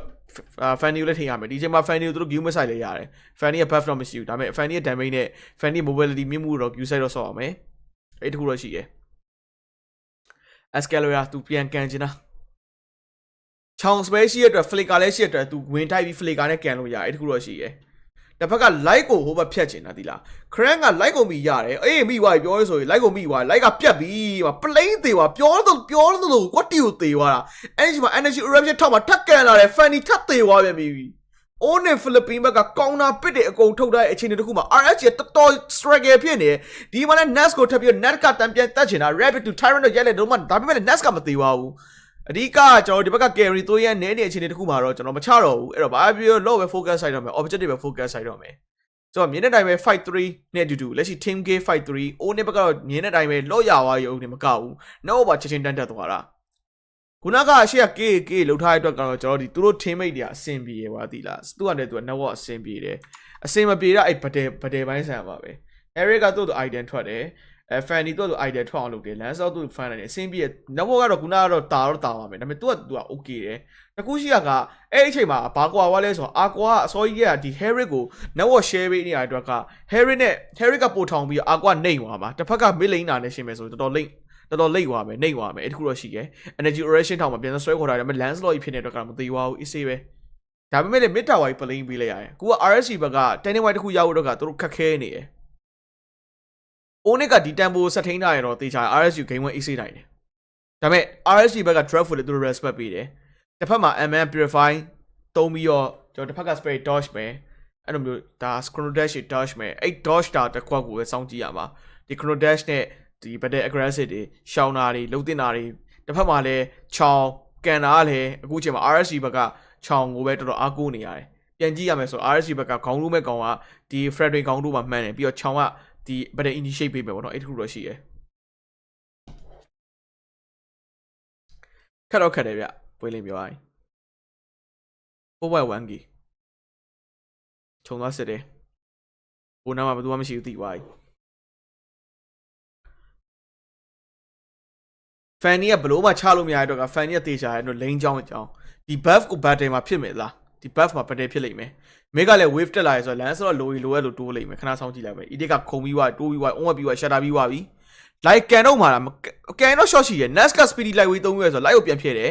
air strike တော့မောင်းထုတ်တိုင်းဆိုပေးမယ်လေဘာမှမဖြစ်သွားဘူးအဲ့တော့ buff တော့ပေးလိုက်ရတယ်တစ်ဖက်ကတော့ကျွန်တော်ဒီ buff တော့စားထားတယ်ဆိုတော့ Fanny ရဲ့လုံးဝ buff မစားဘူးအဲ့တော့အကောင်းဆုံးကဘာလဲဆိုတော့ Fanny ရဲ့ lane မဲကြောင်းတော့အဲ့ဒါပဲရှိတော့တယ် Fanny တို့ကတော့ lane မဲကြောင်းပြီးဆော့မှရအောင်ပဲ lane ကြောင်းဆော့မှရအောင် Fanny ဘာလုပ်လို့မရတော့ဒီဘက် RSC Philippines draft ကတော်တော်ခတ်သွားတာ draft ကတော်တော်ခတ်သွားတာပွင့်လင်းပြောရရင် Onic ဘက်ကလည်း counter pick တွေကိုထုတ်ထားတယ်ပါလေပြီးတော့ Valentina ပါတဲ့အတွက်ကဟိုဘက်ချောင်းထုတ်တာတော့ဒီ ချောင်း spell ခိုးထားတဲ့ Valentina အနေနဲ့ Fanny ဝင်လာခဲ့သည်ရှိတော့ Harry ဝင်လာခဲ့သည်ရှိတော့ပြန်ထိန်းလို့ရတယ်ပြီးတော့သူကိုယ်တိုင်လည်း aggressive ဆော့လို့ရတယ်အဲ့တော့အများကြီးပဲဗျာဆော့စီရတယ်အများကြီးပဲ ဆော့လို့ရတဲ့ထက်အများကြီးပဲဆိုတော့ fan ကဘလို့မှတိုးလို့မရ fan ကြီး lane ကြောင်းမယ် lane push မယ်လိုအပ်မှ battle လာဆိုင်မယ်လိုအပ်မှ retribution လာပေါက်မယ်ဒါပဲလုပ်လို့ရမှာဆိုတော့ Onic ဘက်ကတော့ရှင်းရှင်းလေးပဲသူတို့ကအဲ့လောက်ထိန်းထားမယ်တောက်လျှောက်ထိန်းထားမယ်သူတို့တကွက်မှမလွတ်ချင်ဘူးလွတ်တယ်နဲ့သူတို့တစ်ဖက်ကတော်တော်ပြန်မှွေမှာကြောက်ရသေးတယ်ဒီက Harry Lane ကိုအရန်ကြောက်တာ Harry Lane dash ရှာသူတို့ထိန်းရခတ်အောင်မယ် Carry ကိုလည်းသူကြည့်အောင်မယ် Carry ကတော့တေချာ Rose Gold မောက်ရင်တော့သူ့အနေနဲ့အတင်ရှိထည့်လောက်တယ်အတင်ရှိဆိုပိုကောင်းအောင်မလဲ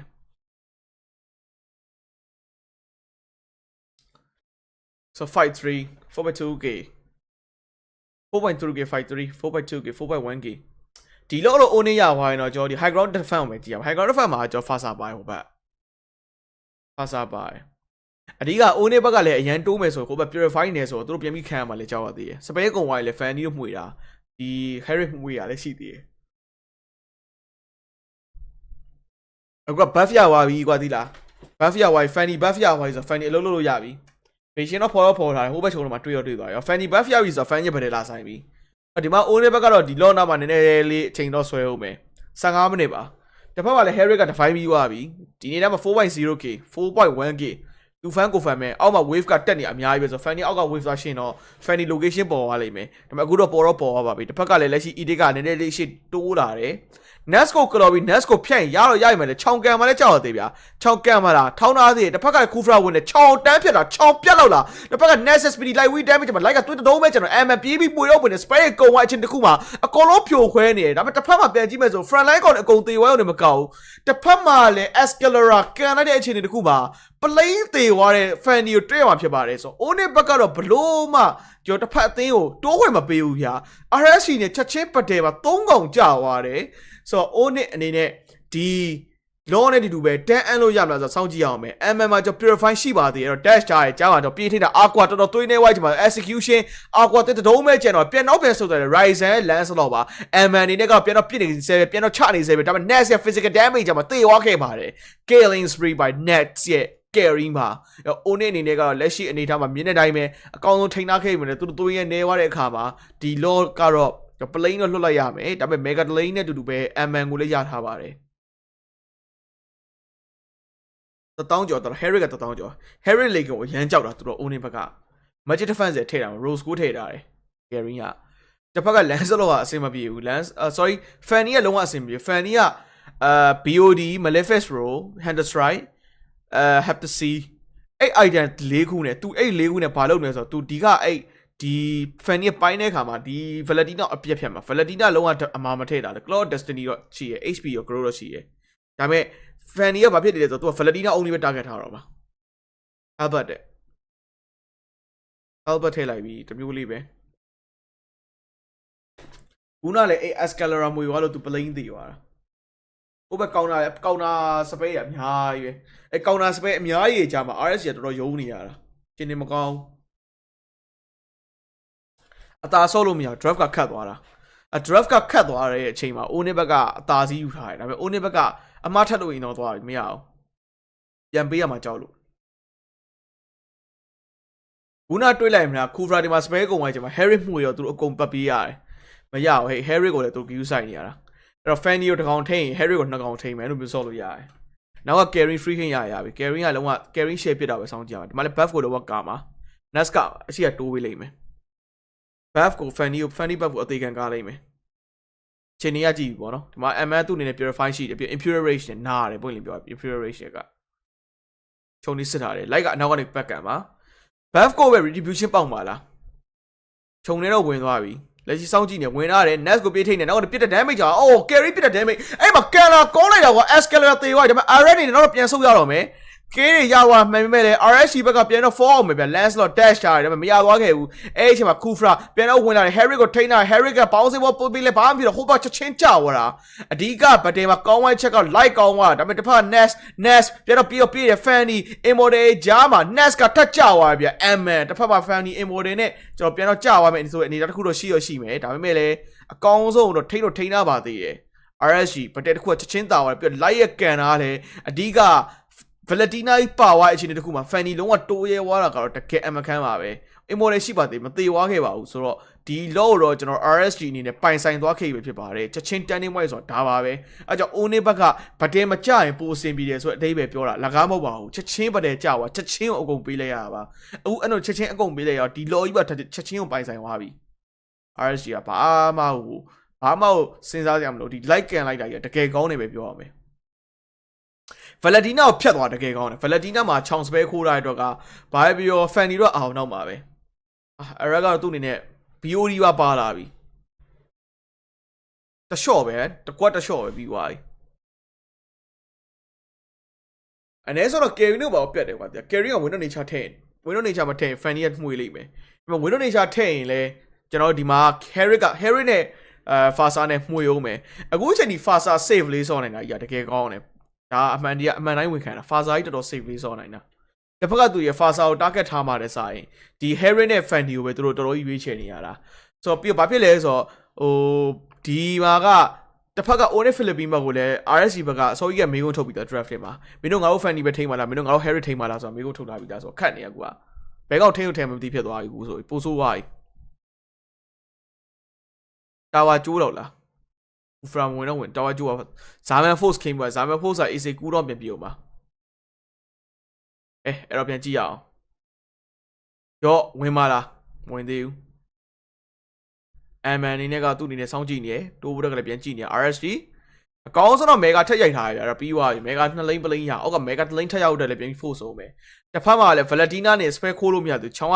spare ခိုးတယ်သူပြန်ကြည့်နေပါတော့အဲ့မှာ Rapid 2ကပြန်ပြီးဝင်ခြင်းတယ်တစ်ဖက်ကလည်းဒီ A တွေကလည်းပြန်ပြီးချခြင်းတယ်ဒါပေမဲ့ Mega ကတော့တလိမ့်ကိုရဖို့တက်ကိုတော့ဒီ Consi နဲ့3နဲ့နည်းနည်းချင်းချောက်တာရယ်ဆိုတော့ရပါတယ် Onic အနေနဲ့ကတော့မြင်တဲ့အတိုင်းပဲဒီ Onic Philippines အနေနဲ့ကတော့အောက်က Mega တလိမ့်ပဲလက်ရှိကြံပါတော့တယ် RSC ကချက်ချင်းပဲ 2.6k နဲ့ပေါ့ပါ lot advantage ကတော့ RSC ရပါတော့တန်တယ်ပဲပြောရမယ်Valentina မရှိတဲ့ဘက်တည်းအရန်သိတာ Valentina မပါတဲ့ဘက်တင်မှာValentina BOD တစ်ဖက်က BOD ပြီးလိုက် fan နဲ့နောက်ပိုင်း Valentina ပဲပိုင်းတော့မှာအဲ့တခုတော့ရှိတယ် Valentina ချောင်းစပဲခိုးတော့မှာခိုးစရာချောင်းစပဲပဲရှိတယ်ကျန်တဲ့စပဲခိုးဘာတော့လုပ်လို့မရအောင်Fasa စပဲခိုးပိုတော့ကြိုက်တယ် Fasa စပဲခိုးလိုက်ခွင့်တော့ fan နဲ့ပိုကြိုက်တယ် fan နဲ့ဝင်ပိုင်းမှာအဲ့ Valentina only ဝင်ပိုင်းမှာ Valentina ကို fan ဝင်ပိုင်းရင်ဘာဖြစ်လဲဆိုတော့ချောင်းကအဲ့လိုမျိုး Carry တို့ဘာလို့ကန်ထုတ်လာမှာ Carry မဟုတ်ရင်တော့ Kufra မဟုတ် Edit အဲ့လိုကန်ထုတ်လာမှာအဲ့ကောင်ဖြတ်ပြီးပတ်တဲ့တခုသားပါလို့ပြောသူတို့အဲ့လိုဆော်လို့ရတယ်ဒီတိုင်းမှာ Edit တို့ဘာလို့ကပုံမှန်ထင်တာတော့မမအောင် Edit ကကိုကျွန်တော်ပြော Edit ကမမအောင်ဒါပေမဲ့ Edit က damage ထွက်တယ် Edit ကမမအောင်တော့ဒါပေမဲ့ damage ထွက်တယ်ဟုတ်လားကျွန်တော်ခုနခံမှန်းလိုက်ဘာလို့မမလဲသိ Onic Philippines အဲ့လို play Onic Philippines ထုံးနေစီလိုက်ရတခါကျ item ဆိုင်နဲ့ဆောက်တယ်အဲ့တော့ damage တိုက်သွားမှာ damage မလောက်မှာဆိုလို့ damage မလောက်မှာဆို damage ပါထထည့်တာဗျာကြိုက်တယ်အဲ့လိုမျိုး player ရောအဲ့လို race ယူရဲ့ player ရမ်းကြိုက်တာအော်မှာဒီ plane သေးပြီး current က dash ရအောင် chrono dash က9တော့1000ကျော်နဲ့ဒီ true damage ပါထပ်ပါတာပြီးတော့ဘာဖြစ်လဲဆိုတော့သူ light C spell light C နဲ့တက်သွားတဲ့အချိန်မှာလဲဒီ oracle ပါတော့သူရပြန်တက်မှာအခုပြန်ဒီလား RS က sorry ကကျွန်တော်ဒီ draft စခဲ့တဲ့ကျွန်တော်ပြောခဲ့တဲ့စကားလို့ပြန်ပြောသွားပြီမင်းတို့ Onic ကောင်တွေဟုတ်တယ်မင်းတို့တွေ Kufra ထုတ်တယ် edit ထုတ်ဟုတ်တယ်မင်းတို့ဘဲကောင်ထိမ့်ပါလဲ Fanny ထိမ့်ပါလား Fanny ထိမ့်ပါလား Harry ထိမ့်ပါလားအဲ့ကြောင့် Fanny ကသူ့ကိုသူအမာတော်မထည့်ဘူးဖက်နက်တစ်ခုကပဲသူ့ကသူကောင်းတာဖက်နက်တစ်ခုပဲရှိရယ်ကျန်တာအကုန်လုံး damage တိုက်တွေပဲအဲ့တော့ Fanny ထိမ့်မယ်ဆိုရင် Harry ကလွတ်မယ် Harry ကိုထိမ့် Fanny လွတ်မယ်အဲ့တော့ကောင်ထိမ့်ခဲ့ရင်တော့မှနောက်မှ Fasa ရှိတယ်မှဒီ edit က plane သေးသွားတယ် edit plane ချော်သွားတယ်အဲ့ဆိုတေချာသွားဒီလောကတော့ RS ကယူတော့တယ် front line တော့ကောင်မရှိဘူးမှာ Nest ကဆွဲခေါ်တာမယ်ခြေနေပြန်ကြည့်အောင်တစ်ဖက်ကဘူးတစ်ဖက်ကလည်း Ryzen နေနဲ့ကနည်းနည်းလေးဘူးပိတ်သွားတယ်သူတိုးရမှနည်းနည်းခတ်သွားပြီတော့တူးနေနဲ့အဲ့လိုမျိုး retribution ရှင်းပေါက်ပဲကျွန်တော်လား Ryzen ကနည်းဘူးပိတ်သွားပြီOnic Restream ထဲပါအဲ့လိုတောင်းစမ်းပါ item တွေကဘာ site တွေ holy crystal လို့ဘာမှလုပ်လို့မရတာအိုးအဲ့ရဘာလုပ်လို့မရမချုံနေပါစစ်နေ rapid ကတိသွားပြီလိုက်ဆောင်ကြည့်နေတယ်တိုးမလားတစ်ဖက်မှာ Nest ကတော့ကျွန်တော်ဒီ HP crew တော့များပြီမယ်လေသွေးနေနည်းနည်း short ခံထားရတယ်ပြန်ကြည့်အောင်မယ်ကဲ low reset နောက်ပြန် form မယ် wave ကအောက်မှာရှိတယ်Mega တလိမ့်တော့မပေးအောင် Fanny ပျောက်နေတဲ့အတွက် Mega ယူသွားမှာကြောက်တယ်ပြီးတော့ဗတော်ရိုက်မှာလည်းကြောက်တယ်အဲ့အားကြောင့်ကျွန်တော်ဒီ Onic ဘက်ကအရင်မချရဘူးသူတို့တစ်ခုဖြစ်လို့တစ်ခုဖြစ်ရင်ပြဿနာတက်မှာအဓိက Fanny လို mobility မြင့်တဲ့ဒီလို hero type ကတော့သိတဲ့အတိုင်းပဲဒီ Fanny damage ကနားရတယ်ကြားဖို့ချမ်းသာများပါပြီလိုက်စောင့်ကြည့်နေရယ် Kufra လည်းတိုးဖို့တက်ပြန်ကြည့်နေရယ် ဆိုတော့ Rapido အကောင်းဆုံး MF ပြန်ထိန်းထားတယ် Tyrant Revenge Rating ကြမှာ MF ပြန်ပြီး 4 ထွက်လာတယ်ဒါပေမဲ့ Rapido သွေးတော်နေဝါကျမှာ Ryzen ကန်ထုတ်လာရဲ့ light ပြတ်သွားမလား Jungler တေဝါခဲ့ Jungler trade တာဒါပေမဲ့တစ်ဖက်ကဂိုးလိမ့်မှာကျွန်တော်ပြန်ကြပါလားဂိုးလိမ့်ရဲ့နောက်ပြန် 4 ထားသေးတယ်တစ်ဖက်က light ကတော်တော် immortal ကျသွားခဲ့ပြီ Irrep ပြေးဝင်လာကျမှာ Cran နဲ့ playing down ရဲ့အချိန်တခုမှာ bounce ဝင်ပြန်ထိန်းချင်တယ်မအောင်မြင်သွားခဲ့ဘူး Onic Philippines ချက်ချင်းဆိုသလိုပဲကျွန်တော် battle မှာဒါ cram down ရတဲ့ battle တခုတော့ရှိမယ်ဒါတွေမကောက်ဘူး objective ကတော့ RSG ပဲထည့်ရထားပါသေးတယ် M အနေနဲ့ကတော့သူ့အနေနဲ့ဒါကျွန်တော်တို့ identity swap ထားတယ်ပြောင်းထားတယ် Nest ကသူ့နဲ့ Queen Swing ထိတ်ထားတယ်ဒီ M ကတော့ consecrated energy ဗျ battle ကကျွန်တော်တို့ဒီအဓိက RSG ကမြန်မြန်ဆန်လုပ်လိုက်ရဆိုတဲ့အကြောင်းရင်းက Fanny buff မရှိတော့တဲ့အချိန်တခုမှာမြန်မြန်ဆန်လုပ်တာအဲကြောင့် battle နဲ့ပြာသွားကြတာချောင်ကန်ဝတ်နဲ့ပြန်ကြည့်နေပါတော့အဲ့မဲ့လော့ plane ပြီးသွားပြီ mega 3 lane တန်ပါတယ် mega 3 lane 25မိနစ်25မိနစ်ပဲကြာပါတယ် Fanny တို့ပြီးကြည့်ဟာရောနားလိုက်တဲ့ damage ရုပ်ရင် immortal ချက်ချင်းပြောင်းမလိုက်တာမရဘူးသားကိုရောတယ် तू လုံးဝ personal aim တော့မ80ရောက်ပဲကဲကြောင်းမလဲ Ryzen dash တယ်ဒါပေမဲ့ဘာမှလုပ်လို့မရဘူးပြန်ထိန်းထားတယ် next သွေးတော်နေဝိုင်းချင်မှာ Fanny နည်း annual များရနော် damage တွေထိတော့ထိတ်ကန်းဖြစ်သွားတဲ့အချိန်မှာတခုမှ ML ပြေးထိန်းတာ ML immortal ကျသွားခဲ့ပြီသွားပြီဗောပြန်ပြီးထိတ်ထွက်လို့မရတော့ဘူးကျွန်တော် Harry မရှိရဲ့ battle ကတော့တေချာသွားပြီ RSG ဘက်က battle လို့လုံးမတိုးလို့မရတော့နောက်ပြန်ဆုတ်သွားပြီပြီး Fanny ကလည်းသူ့ရဲ့နဲနေတာပါတယ်ပြီးတော့ Fanny ကအဲ့လိုမျိုးချလို့မရလဲပါတယ်ဆိုတော့နောက်ပြန်ဆုတ်သွားပြီဖြတ်ထွက်လို့မရဘူးခတ်သွားပြီ High ground defense တော့နည်းနည်းခတ်တယ်ဒါပေမဲ့ Escalera လက်ရှိ immortal ထည့်ထားတယ် Escalera ကြည့်ပါဦးဖနက်ကောကျွန်တော်ဖနက်ကို warrior boost immortal ပြီးရင်နောက် immortal ပြီးတော့သူ winner threshold လဲမယ်အဲ့လိုမျိုးဆော့ရတော့မှာအခုက net ခတ်သွားတယ်နည်းနည်းတော့တော်တော်ခတ်သွားတာဟို Onic ကလည်းအဲ့တော့တခုခုမှာဝိုင်းလည်းမရအောင် RSG တခုမှလည်းမရအောင်ဒါပေမဲ့ mega 3 လေးကလက်ရှိမှာ Onic ကပေးထားရတာဒါပေမဲ့ဒီမှာ RSG ကလက်ရှိ3ယောက်ပဲ defend မှာ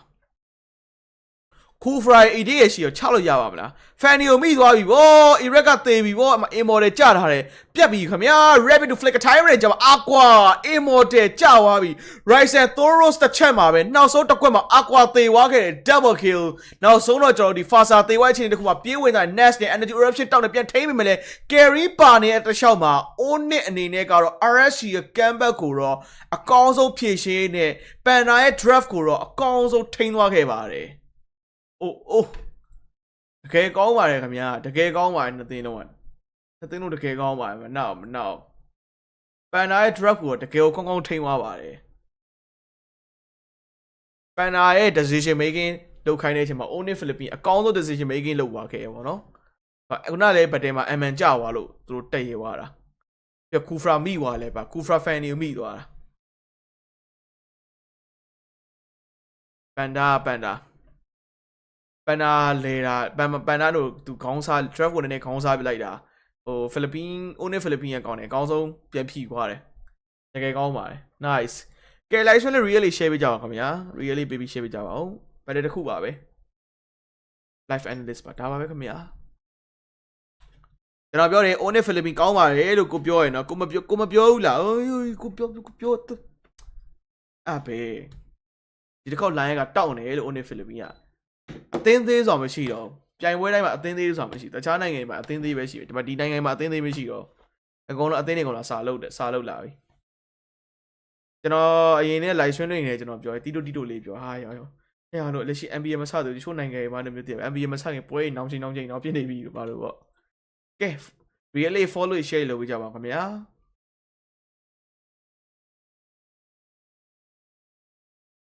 Echo versus Black Lake က Echo ပေါ့ဗျာ 2Z Echo 2Z ပါခင်ဗျာ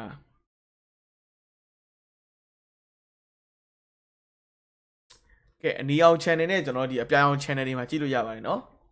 နောက်နေ့ကျတော့ခင်အောင် channel ဖြစ်တဲ့ဒီ T နဲ့စားတဲ့ channel တခုမှကျွန်တော်လုပ်ပြီးပါမယ်တစ်ဖက်ကကျွန်တော်ဒီအမဲနဲ့နည်းနည်းမဲ channel တော့ကျွန်တော်လုပ်ပြီးလို့မရသေးပါဘူး follower မရှိလို့ပါ follower 1000ပြည့်မှာအဲ့ဟာလုပ်လို့ရမှာမလို့ပါကဲ really be share ပေးကြပါခင်ဗျာ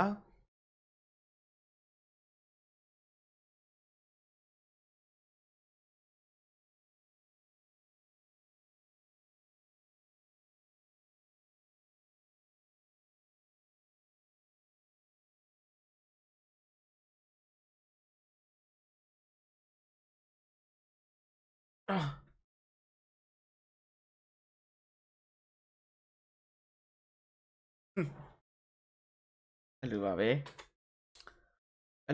ခင်ဗျာနောက်ခဏနေတော့ပြန်လာလိမ့်မယ်အားကြပြန်လာခဲ့လေသူနားချင်နားလို့ရတယ်ကစားတန်းဖွင့်မယ် Hello bro အောင်ပိုင်မင်္ဂလာပါခင်ဗျာ An amazing game there that we have. မင်္ဂလာပါ brother အောင်ပိုင် As these teams kind of settle in, I would say we can kind of အဲ့စီဝင်နေတဲ့သူလည်းနေမကောင်းဖြစ်နေနိုင်နာချီပါချီလာပြီးဖြစ်နေကျွန်တော်လည်းဒီမှာလေဝင်းရန်နာနေ It's expected. In this match alone though, I would say relatively in that early game or even to the mid game, we don't see that often where both teams are 0-0 across the board. Hello tata hello Dealing with no kills. Obviously one-sided neutral objective takes control and everything, but still relatively a low kill game to start, and then it just kind of flipped. ကျွန်တော်ဒီအနီရောက် channel မှာလည်းခေါင်းလုံးလေးနှိပ်သွားကြအောင်เนาะ notify လေးဟို notify လေးတက်သွားခေါင်းလုံးလေးနှိပ်သွားကြပါဦးအနီရောက် channel မှာလည်းခေါင်းလုံးလေးနှိပ်ကြပါခင်ဗျာ Break it down, don't break down. I'll try.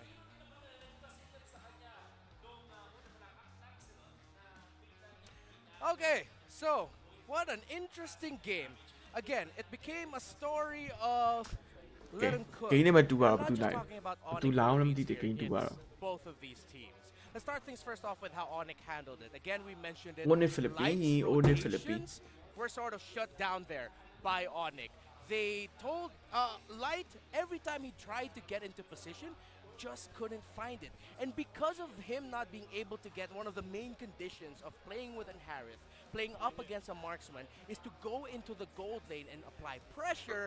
Sorry, ended up walking away with an MVP performance because he was not bothered at all for the early game. Maybe he got visited a few times, but never anything so dire. No,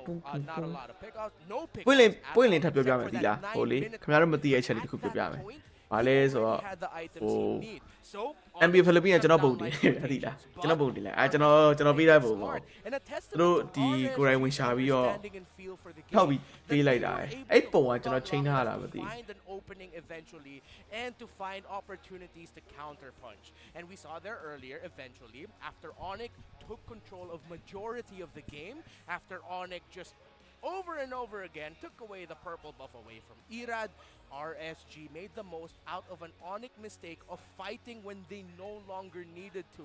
Again, all the members of Onic got a bit greedy in terms of pushing the envelope and trying to get kills. So it became RSG versus Onic. Let's see who's just gonna win it out. And we'll revisit again this Lord sequence. What happened here was that Light somehow was just able to dash right in front. ချောင်း echo skin မဝယ်ဘူးလားပတ်စံမရှိလို့စကင်မရှိလို့စကင်ရှိဝယ်တယ်ဒါစကင်က give စကင်အရင်ဆုံးကျွန်တော် diamond ရမှာကျွန်တော် diamond နေဒါ free ရမယ့်ဟာရှိတယ် diamond free ရမှာရှိတယ်အဲ့ဒါပဲလက်ရှိကကျွန်တော် echo skin လုံးမဝင်နိုင်သေးဘူးဝင်နိုင်သေးခါမှာဝါဖြစ်ဝယ်ပဲဆိုစိတ်မစိုးဘူး Tyrant's Rage just so ဘယ်တော့မဝယ်သေးဘူးစကင်နဲ့ပတ်သက်ပြီးတော့ပဲရတယ် what they got was a ဘရိုကျွန်တော်ထိုင်းမှာပါကျွန်တော်ထိုင်းမှာပါ Cronte ပါ Cronte မှာပါ Cronte now Cronte မှာပါ story of the game very familiar with let's go again. I love the itemization here of Edith pick up the Starlium side. That was a holy crystal at one point by Cram, and then it became a feather of heaven for more attack speed, and hence why RSG were waiting for it. And you know these two teams were respecting each other's damage output, the burst damage, because of the tenacity pickups that they had. Many times I feel like ကျွန်တော်ဒီ Restream ထဲမှာလေးဒီလား streamer ကောင်းမလေးတယောက်ရှိအဲ့ ICY လားမသိ in earlier sequences အဲ့တယောက်ရှိအဲ့တယောက်ကတော့တည်တယ်သူအမတီလေတော့မသိဘူးမသိတော့သိလိုက် for the opposing team. Escalera, he knew he was going to be hunted down. Cram knew that you'd want to maximize your survivability as an တချို့ TikTok မှာလွှင့်နေတယ်လို့ရှိရဘူးလက်ရှိလိုက် charges onto your bar. And for the side of RSG as well, with a lot of tenacities, they don't want to get picked off if ever they couldn't get the start that they wanted. Bro MBA တော့ gas မှာလားမ gas ဘူးပြပါလားကျွန်တော်ဒီတောက်3ပွဲပြအောင် gas ပြရမှာ 8 minutes in was 0. ကျွန်တော်3ပွဲပြအောင်ပြရမှာပေါ့နော်မပြလို့မရအောင်အားကြောင့် Eventually of course we'd be seeing way more action popping off. ကျွန်တော်3ပွဲပြအောင်ပြမှာမလို့ပါခင်ဗျာ အဲ့ကြောင့်ကျွန်တော်နားလည်ပြီးကြပါခင်ဗျာ There was one key play we have to go back to was that pick off by Irad onto Cram's Edith in the bottom lane. 3ပွဲပြအောင်ပြမှာမလို့ပါခင်ဗျာ For the Lord. That ကျွန်တော်တောက်လျှောက်ပြဖို့ပေါ့ဒါပေမဲ့ဘယ်ရက်ကိုပဲလွတ်သွားမလဲဆိုတော့ကျွန်တော်ဟိုတရက်ပဲလွတ်မှာကျွန်တော်အောက်တိုဘာ1ရက်နေ့ပွဲပဲလွတ်မှာအောက်တိုဘာ1ရက်နေ့ပဲကျွန်တော်မပြမှာအဲ့တော့အောက်တိုဘာ1ရက်နေ့မှာကျွန်တော်တာဝန်ယူထားတဲ့ပြိုင်ပွဲတစ်ပွဲရှိတယ်အဲ့ပွဲမှာကျွန်တော်ကတ်ဆရာမှာလို့အားကြောင့်တာဝန်ယူထားတဲ့အဲ့ပွဲတစ်ပွဲရှိတော့အဲ့ကြောင့်အဲ့ပွဲကလွယ်ပြီးကျန်တဲ့ချိန်ကိုပြမှာကျန်တဲ့အဲ့တရက်ကလွယ်ကျန်တဲ့ဟာကျွန်တော်ကျန်တဲ့နေ့ကျွန်တော်ပွဲတော့ဆက်ပြမှာကျွန်တော်ဒါပြီးွားကျွန်တော်အနေနဲ့တခြားသောမှာကိုနဲ့လုံဆရာရှိသေးတယ်ကျွန်တော် content manage လုပ်ရအောင်ပဲပြီးရင်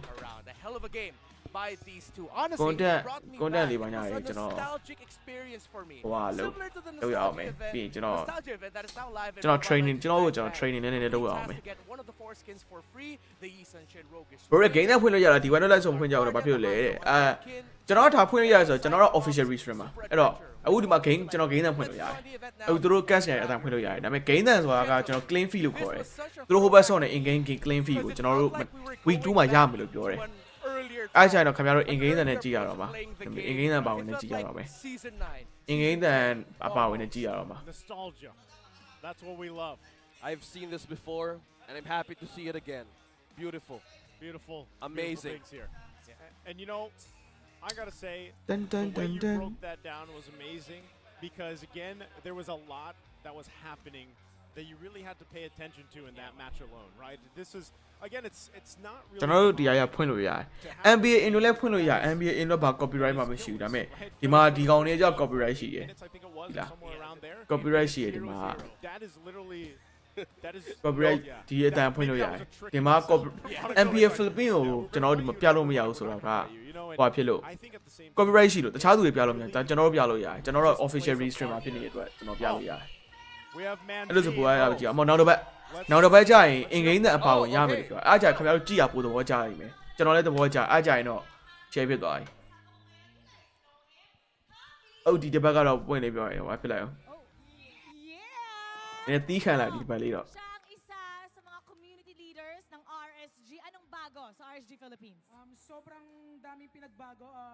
Mula sa pagbabago ng roster sa RSG, may mga dinagdag. So, may mga fans na dumagdag at mas lalong nagtangkilik sa team. Mas marami nagtatangkilik ngayon sa RSG. Eh, paano yun? 27 minutes, hindi na nakuha yung game number 1. Siguro pambawi ko na lang kahit isang maikling rap lang. Ah, sige! Bawian natin, bawian natin. Alright, here we go. Hamby, yeah! Yeah! Do not try to deal with life. Do not let him get out of your sight. Always do on what is right because he is always ready. Ay,ပြောနေလေတော့မသိ Oh, hindi pa tatapos. True or Cupra doesn't matter. Just ulit. Hey! Rewind! Hey! True or Cupra doesn't matter. I-check nyo lagi ang bush after. Sa ganking skill siya ay master.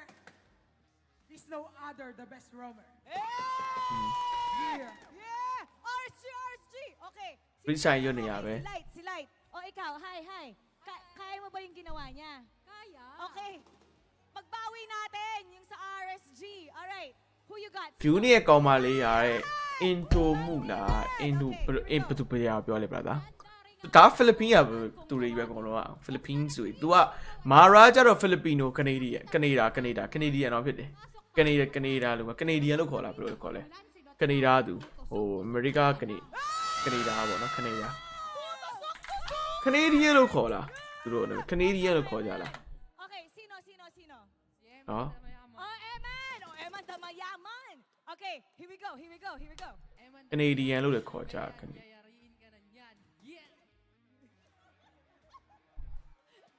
Ano pa? Okay, si Eman ay mayaman. ကနေဒါဖိလစ်ပိုင်သူ Makunat! အဲ့ဒါသူ English ကအရန်ကောင်းလား Nuts ay makunat. Nakita natin natalo man yung RSG sa game 1. Pero masasabi ko lang, mabawi sila ng game 2. Pero ganito, kahit natalo ang RSG sa game 1, gagawin ko ang post nung game 2. Sa game 2 pag nanalo sila, gagantuin ka namin.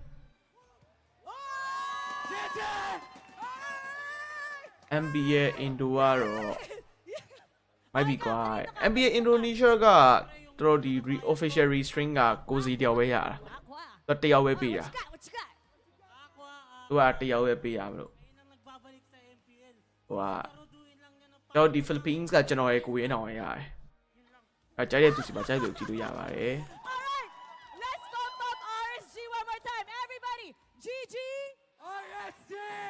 Now we're gonna go back to our casters. ကဲ really page share ပေးကြအောင်နော် game နဲ့မှတူအောင်လာပါတော့မယ်ခင်ဗျာအဲ့တော့ share လေးလုပ်ပေးကြပါဦး Love to hear from Mara and all, obviously, the Raiders there. They're all talented, man. They are. I wish I could have translated for you guys, but there was just too many rhymes. share I just react gotta say, wow when it's wow RSG, you have this vibe anywhere, and they have this share really thing, right? If the roster level up, အားလေးညာ level လေး up, how about the audience, even the supporters? They know how to rap in the first day, having those bars in. Yeah, I feel like we gotta balance it out. Should we do something for Onic?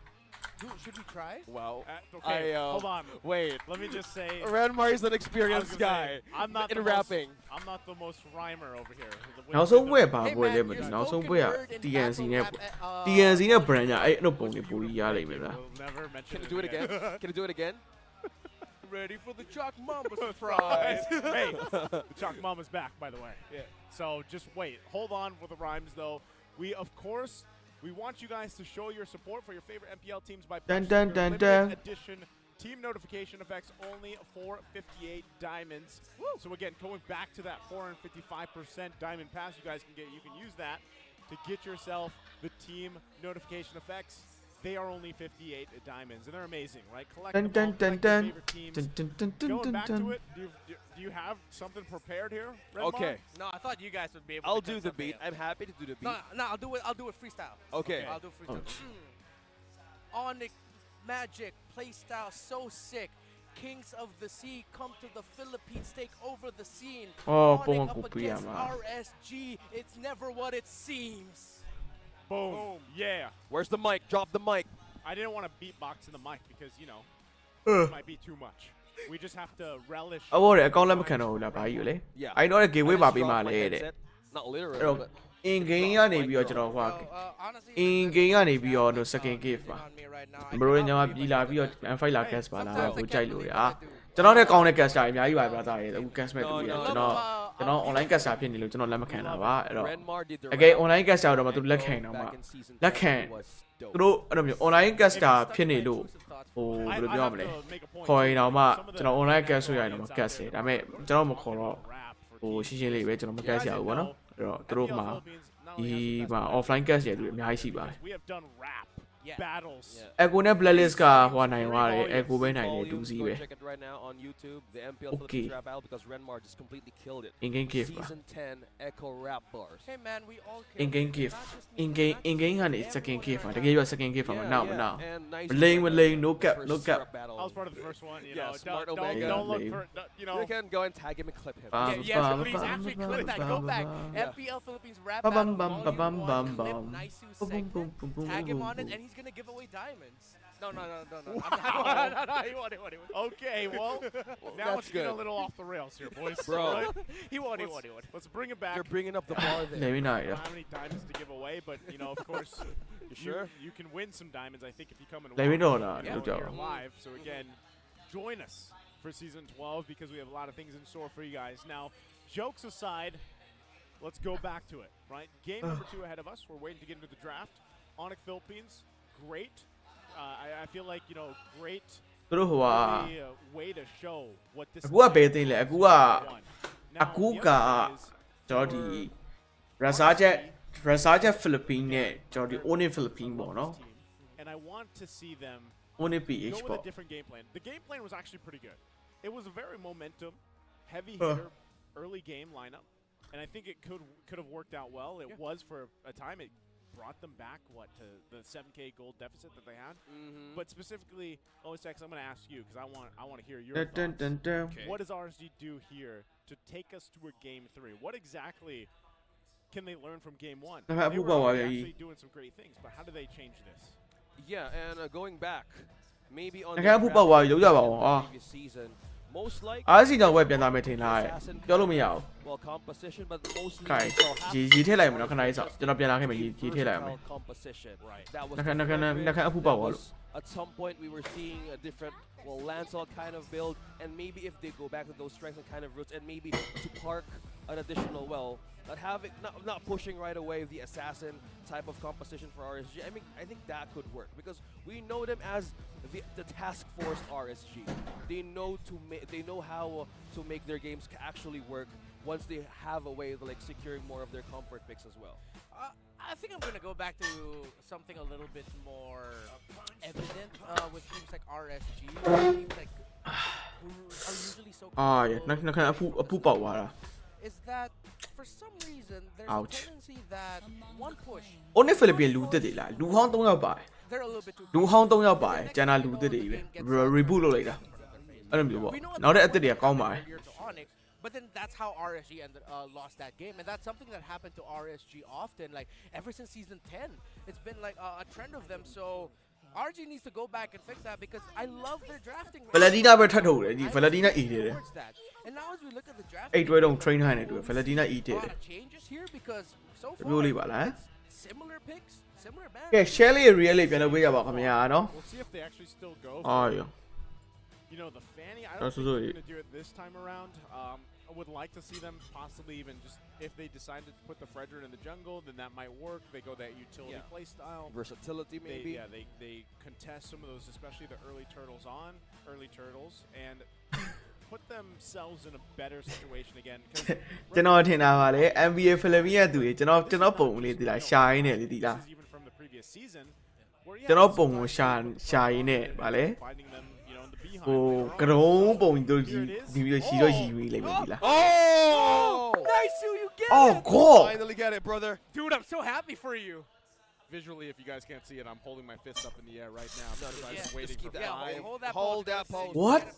Yeah. ကိုစောစီပစ်ပလိုက်ရဟဲ့အောင်ဝေး Ladies and gentlemen, while Naisu is enjoying this moment, 5 seasons. we'll allow him to savor this.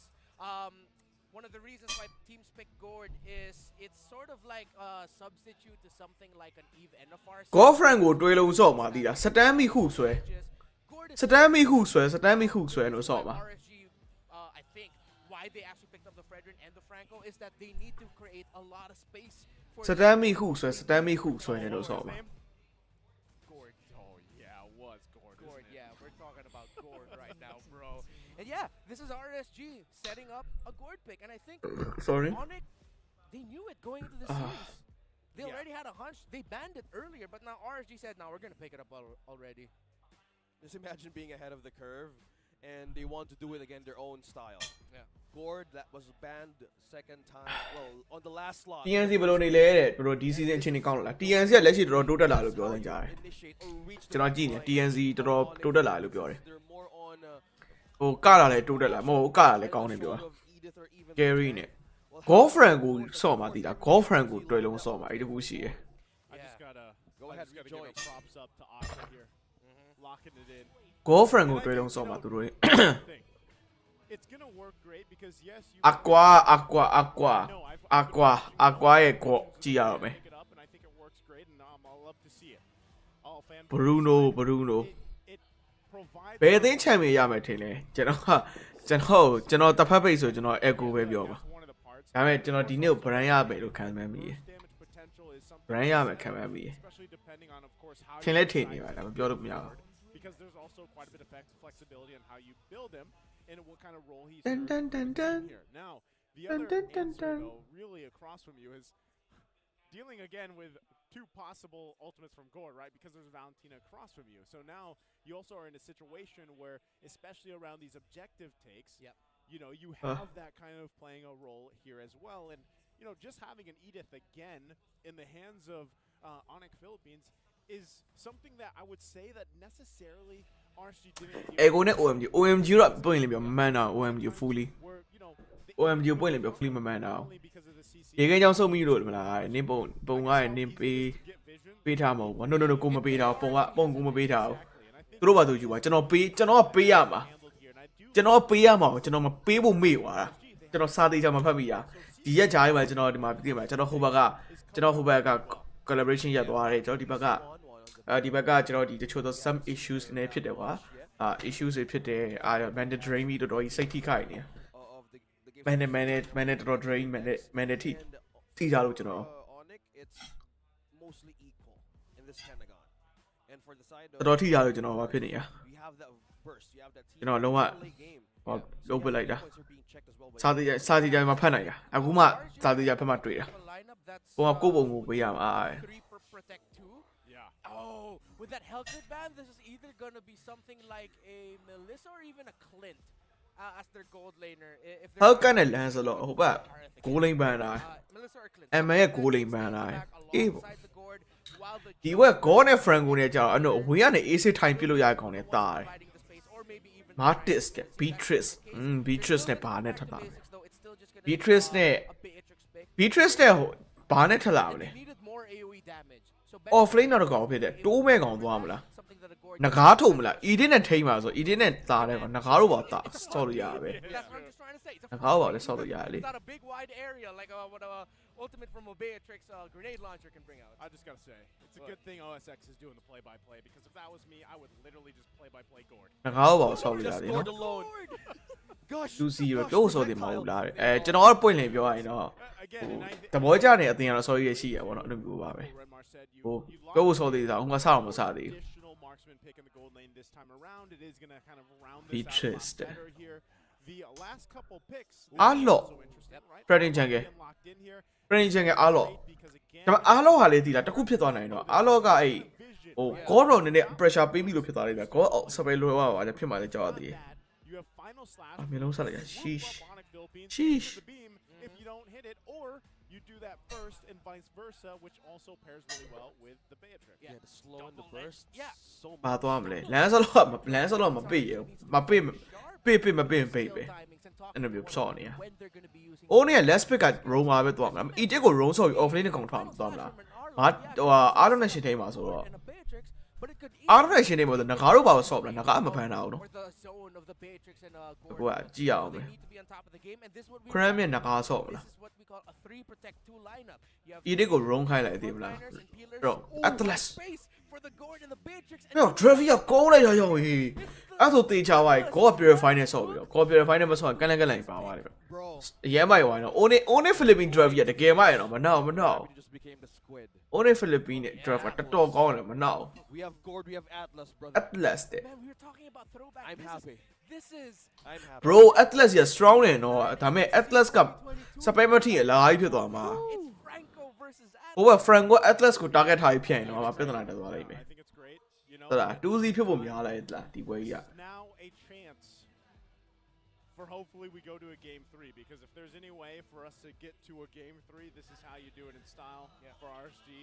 right? And at the same time, I think you could still find yourself in a situation where we were talking about earlier here, Redmar, where if they are a little too aggressive and then they အခုက Franco get punched in the face, that could happen. That's one of the weaknesses also of Gord, right? He's going to have to be very, like I like to say,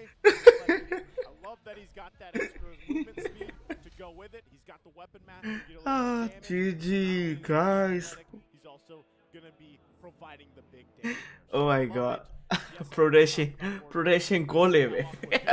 Jump into protection creativity here, RSG and Onic. I like those guys He's rolling with. I love it. It's a beautiful. yeah You use it, right? I know you မလုပ်ပါနဲ့လို့ Excited to see. Look at that emblems, Renmar. ဘလို့အချမ်းနေတဲ့များဒီလိုအဲ့လိုမျိုးလုံးမယ်လို့တွေ့လိုက်ပြီ Right now, yeah, the move Philippine weak city pull yourself together. Very standard. stand နေတယ်မှာတော့အဲ့လိုမျိုးအပြောင်းလောက်တာ Philippine 6ပတ်weak city There onto the weak city မှာကျွန်တော်အော်တိုဘာ1ရက်နေ့မပြအောင် just mainly the carry that they need to watch out for your RSG. If they want to take the carry down, they really need to be precise. with aqua They might overblow too many abilities just to take one Who? enemy down. Yeah. ပြီးရခင်ဗျာစတန်ထပ်ပြီးရခင်ဗျာ rapid 2ပြေးပြီခင်ဗျာ Slow and poke. I'm feeling ဒါကိုပြောရတာအဲ့ Franco RSG with the slow. sorry To the danger zone. That's what you got to watch out for. That's Sorry. a combination Franco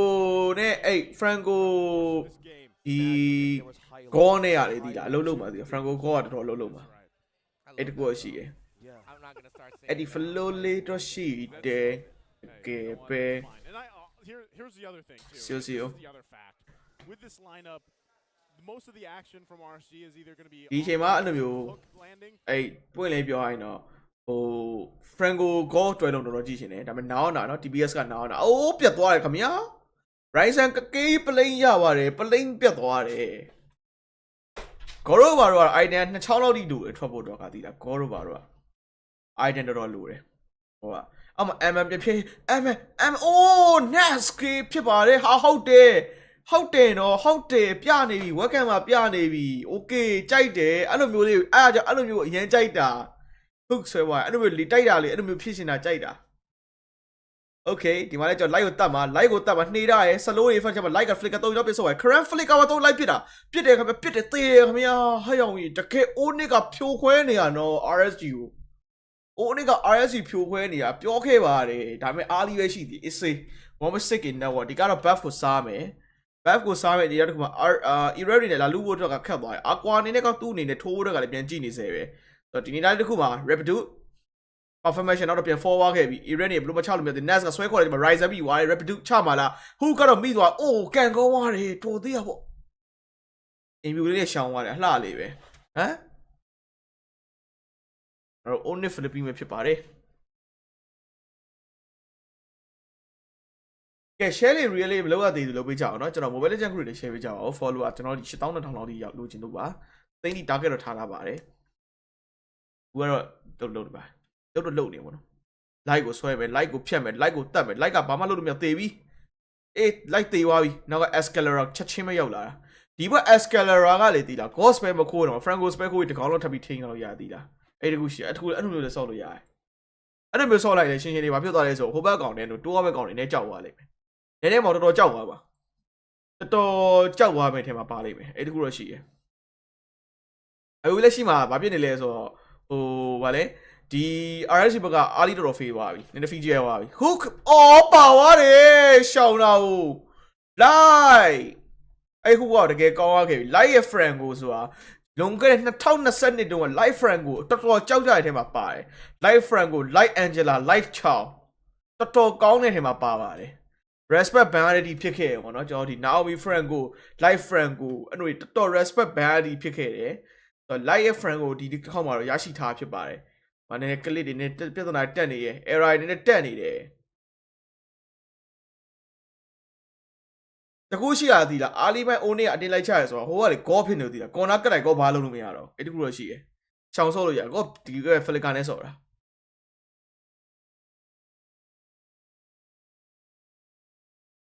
။ goal ရဲ့အဲ့ combo တွဲလုံးမဲဆောင်ကြည့်ရအောင်ပါ။ကျွန်တော်တော့ goal လို့ပါတော့ရမ်းကြိုက်တယ်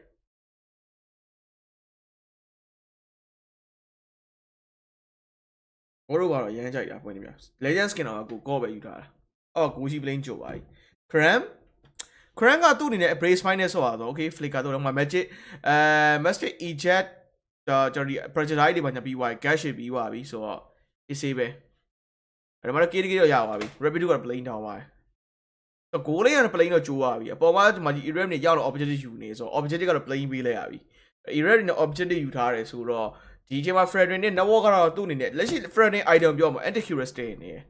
တစ်ဖက်ကတော့ Beatrice ကနေနေနေတယ်ဒီ carry ကတာနေ carry နဲ့ Beatrice မှာလက်ရှိက carry ကတော်တော်တာနေအဲ့ချိန်မှာထပ်ပြီး light ကထပ်သေးပြန်ပြီမရတော့ light ကသေးသွားပြီ E-rep နဲ့ရိုက်ဖို့တော့ကလည်းသူ့ spare cooldown လည်နေလားရိုက်တော့ရိုက်တယ်ဒါပေမဲ့ rapid သေးပြီ escalator 4ထားတယ် Ryzen 3ရဲ့နေနေဟိုကလည်း mid tower ရောက်ပြီမှာပြီးတော့ goal ကထောက်နေသီလားတိုးလာတယ် NAS ကသေးတော့မှာ carry ပြတဲ့ damage ကိုသိရတယ်ဒါပေမဲ့ကျိုးရ escalator ပြေးဖမ်းချင်တာသွားပြီဘောနောက်ပြန်ဆုတ်ထားတယ်ကန်ကောင်းသွားတယ် escalator ပြေးကြိုက်ချင်တာဒီက tower ကာမလို့သူလှုပ်ချင်တယ်ဒါပေမဲ့ tower မကာလိုက်ရသူတေခါနီးဖြစ်အောင်ဖြစ်သွားနိုင်တယ် flicker ကြီးပေးပြီးတော့အတင်းဝင်တိုးတာမအောင်မြင်သွားခဲ့ဘူးတခုရှိသေးတယ် Franco spell ခိုးတော့သူအတင်းဝင် dive ရဲ့အခါမှာတခုရှိသေးတယ်ဟိုဘာဖြစ်လဲဆိုတော့တခုရှိရဲဆိုတဲ့အဓိပ္ပာယ်ကဒီ Valentina အသက်အန်ရအာမမခံဘူးနည်းနည်းကြောက်ရတယ်ဟာဘတ်ပြီးပါဘတ်ပါဟာအာရကယ်ရီကဘတ်တော့ကူပြီးဘတ်ပြီးပါသွားတယ်လို့အေးရပါတယ်ဟုတ်နော်မာရီကရပါတယ်တကယ်ချင်း chắc là vì liệu carry Buffy playing à vào đây hả mà this cả ngu bị vô ạ cái đi vào object cái Eric cái vào home mà là bị power đặc cả rapid cái tu xoay đâu mình hiểu tu abi tu để tí vào Franco Hu cái quạt đi para offlane playing down vào so biến chảo luôn mình hiểu mà this cái này này mà this cái lấy gì à tu này bữa nay bây giờ tu biến fan vô đủ đấy thì đã đồ pro bay mà nó nhiều buff đi vào playing power so mà bắt đầu mới nhìn vụ đấy nào tôi lấy gì nè power ra vào thì là anh làm gì vậy rising ရဲ့အခုတိုင်းပတ်သွားတယ်သူပြဿနာတက်နေတက်တယ်ပဲကျင်ကြည့်ရအောင်ပဲအခုကဟာမိတယ်ဟဲ့မိတယ်ဝါရခုကောင်းလိုက်တဲ့ခုကြီးဟဲ့မနောက်ဘူးနော်အခုကတကယ်ကောင်းတော့ distribution ဆိုရတယ်ကွာ rising နဲ့ဆိုရတာ franco ဝင်မယ်အမ flicker ချက်ချင်းပဲ rapid ဆွဲမှာလားဆွဲလိုက်တော့3ကောင်တော့ပါတယ်ခင်ဗျာ3ကောင်လို့ဖြတ်ပါခင်ဗျာအနောက်ကနေအားလုံးရဲ့ final set ခိုးပြီးပြန်ရိုက်ထားတဲ့တကွက်မှာလဲချက်ချင်းကို2ကောင်ကြာသွားတယ် next နဲ့လိုက်တဲ့ down သွားတယ်ဗျာရဲ့ဒီမှာ scale 2နဲ့ dash သွားတဲ့အချိန်မှာကျွန်တော် flicker နဲ့ပြန်နောက်ပြန်ဆိုမဟုတ်ရင်ကျွန်တော် rapid 2ကဆွဲ rapid 2ဆွဲတင်တာမဆွဲလိုက်ဘူးဗျာဆိုတော့ဒီမှာလည်းပြန်ကြည့်မယ် escalator သူ့အနေနဲ့က spare တော့ပြန်ပြီးတော့တုံးတာဗျာဒါပေမဲ့လည်းမရဘူးသူပြန်ကျသွားခဲ့ဒီမှာလည်းကျွန်တော် arm အနေနဲ့ကတော့ပြန်ပြီးကြည့်ဦးမယ်သူတကောင်နဲ့အဲ့ဒီမှာ martis မရှိဘူး martis ကပြန် fall ပါပြီမ rapid 2တော့တေးမလားကြည့်အောင်ပဲရိုက်လို့ရရနော် eraser work ရိုက်ထားတယ် rapid 2ပြေးပြီး random empathy ပစ်ထားတဲ့ကြားမှာတော့မသေးပါဘူးပြသူတို့ဒုံးနဲ့လွတ်သွားခဲ့တယ်အားတော့ရိုက်ပြီမယ်လေဘာပြောခုနကပဲဒီမှာအားတော့ရိုက်လိုက်ပြီမယ်လေဘာမှမဖြစ်တော့ဘူးနှစ်ကောင်တန်းပြတ်သွားတယ် rapid 2 ultimate ကတကယ်ကောင်းသွားတာ69 Onic 1k နဲ့ပေါ့သူမသားကိုပဲသားပဲဝေ့နေပြောဟာထပ်ယူမလားမသိ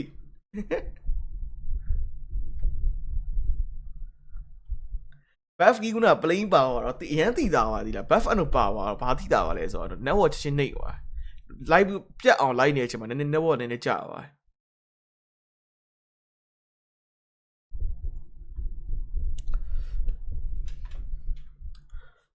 အခုကတော့ error နေနဲ့ကသူ့အတူ easy ပဲပြန်တော့ပြန်ပြီးထိန်းဆော့အောင်ပါ rapid to flicker ပဲပြန်ဆော့အောင်မလားလောကတော့အောက်ကနေထွက်မှာကျွန်တော်ဒီ30 second 30 second ပေါ့နော်ဒီမှာလေ Arab နေက easy ပဲအခုသူအရင် pressure မပြီးတော့ Franco Hu ကစကားရမ်းပြော Franco Hu ကလည်းပါဝိုင်းတယ်တကောင် easy insert ဖြတ်တယ် insert ဖြတ်လို့ရတယ်ဆိုတော့အဲ့ဒီခုရှိရင် instant easy ချလို့ရတယ်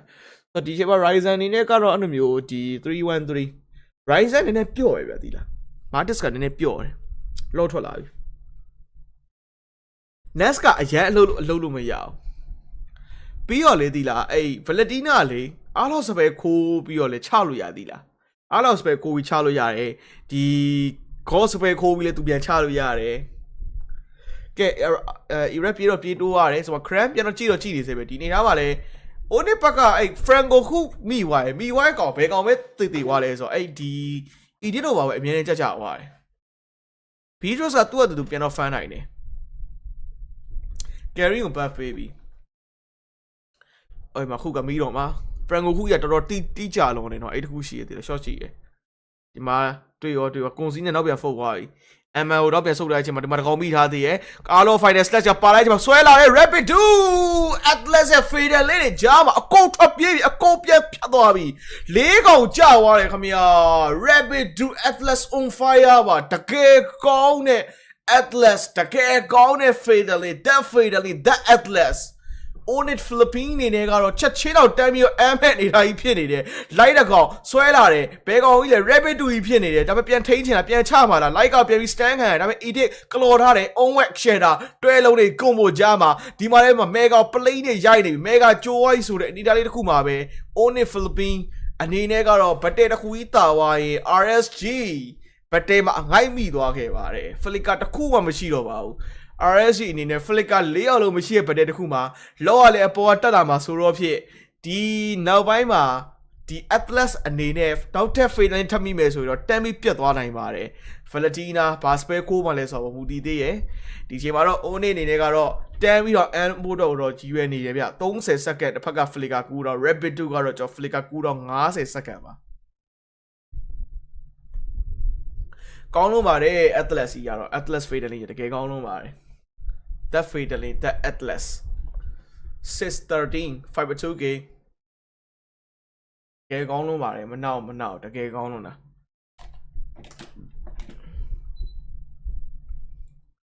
Atlas ကဒီဝက်ကီကာချက်ပဲတစ်ဖက်က Escalera damage ထွက်တယ်ကွာ Escalera damage က Ghost ပဲခိုးပြီးလဲဆော့လို့ရတယ်ကဲကြည့်ရအောင်နော် Atlas ဆော့သူတို့ Atlas ကိုရှိရသိရကြောက်တယ်ဒီဘက်ပဲ carry တော့မလို့ဝင်လေပြောဟိုကျန်တဲ့သူနေစပယ်ဖြစ် carry က तू ပြစ်နေရ तू အားပါတော့ပြစ်တော့ပြစ်ရှာပါတယ်မဲကတော့ကျွန်တော်တလိန်းတော့ရထားတယ် Atlas က flicker ရမှာဒီအောက်က wave နဲ့တက်မလားမသိဘူး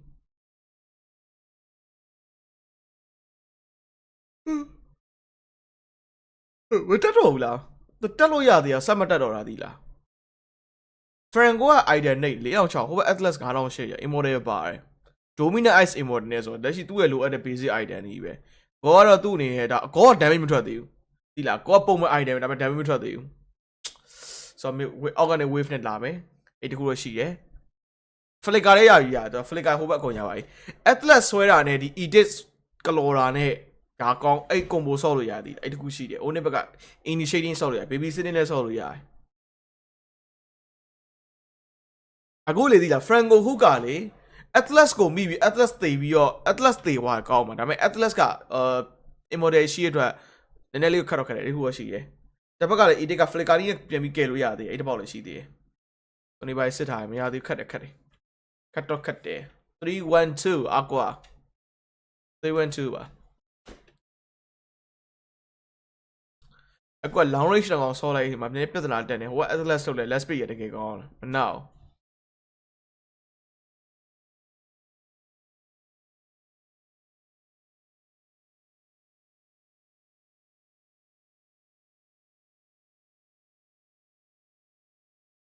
ကဲမနောက်ဘူးဆိုတော့ကျွန်တော်ဆက်ပြီးကြည့်ရပါအောင်မယ်နော်နောက်ပြီးစောက်ပြီးကြည့်ရပါအောင်မယ်အိုးနစ်အဲ့ရပါပတ်စံကားလို့ပါပတ်စံနေဖယ်ပေးကြပါအောင်ဘယ်နောက်ဘက်လောက်မှမသိဘူးဒုက္ခပဲကြောက်ပဲကိုပါတင်ချပဲတွက်လိုက်တော့မယ် 6k နောက် 6k လောက်ကွာလေအဲ့တော့ခါ RSG သူတို့မှာ graphic error တက်နေတူတယ်ဆို Onic Ryzen အစေးပဲထောင်းထားတယ် flicker နဲ့အေးပေါ်ရီနေဘလို့ပါ error ကြီးတော့လား error ကိုဖြတ်မှာဗော error ပြေးပြီဟိုမှာ rapid တွေစောင့်ကြည့်နေရနော်ကဲဒီမှာလဲကျွန်တော်တို့မှာဆို NAS ကလည်းပြန်တိုးချင်တယ် Martin ဆန် redivision ပေးတယ်ဟာသိလား error သေဟာဒီဖြစ်သွားတယ်ဒါပေမဲ့သူမဲ့မသေပါဘူးဟာသိလားအိုးရဟေးခွီပါဝါ crumbling သေအောင်ပဲအာရပြီ edit နဲ့လွှဲသွားတာ edit spell မလဲအဲ့ဒီ like က plain သေးတယ်ကွာသိလား edit spell လွှဲသွားတာ like သေးလဲနဲလားကွာသိလား like သေးကွာနောက် rapid 2ရ plain တိုးမှာကွာတိုးခွင့်ရမှာကွာ consi နဲ့ဝင်သွားပြီထုံနေကြည့်တယ် error ကိုတွေ့တယ်အာရောက်ဟိုကောတဲ့ from transformation ပြောင်းကုန်ပြီ rapid 2ရ rapid 2သူကြည့်နေရဟိုမှာ cramp frame airborne hall airborne အုပ်လိုက်ကြီးတော်ပြီဟိုမှာ Vladina နောက်နေပြေးနိုင်တာမရပါခဲ့ဘူးဒီမှာ rapid 2 play ကြောက်သွား low MVP ခင်ဗျာ rapid 2တေသွားတယ် အနေနဲ့ကသွေးနေနေပေးမယ်လေတစ်ဖက်ကလည်း Ryzen ကြီးတော့ကြီးနေဗျာ Cran ရဲ့ Ryzen ပတ်သွားခဲ့ Ran empathy လမ်းပစ်ထားသေးတယ် Onic Philippines ကန်ဆိုးမိုးကောင်ကြီးနဲ့အတူတူပဲဒီမှာလဲ light နေတဲ့ထက်ကြိုက်ထားရင်းနဲ့ပဲ၄ကောင်ကြာသွားပါတယ် Onic Philippines Lot MVP ပါတကယ်ကောင်းတဲ့ Lot Airborne ပါ what the hell oh my god တကယ်ကောင်းတဲ့ Lot MVP ပါခင်ဗျာ Lot MVP ပါအာရောက်ပြီ Lot Airborne က၄ကောင်တော့မြောက်သွားတာ Vladina အနောက်ကနေ solo တက်ချင်လို့သွားကြိုက်တာရောက်ပြီအလာလာတန်းတော့အန်လို့ရမှာမရသေးဘူးဟိုမှာထွက်လာပြီတကယ်ချင်းအကုန်ပြန်ထွက်လာပြီအဲ့ဒါချလို့ရမယ် Ryzen တော့မထွက်သေးဘူး10စက္ကန့်နေမှာသူတို့ဗတ်တဲတစ်ခုဆိုင်မှရမှာဒါမှမဟုတ်ထိန်းမှရမှာ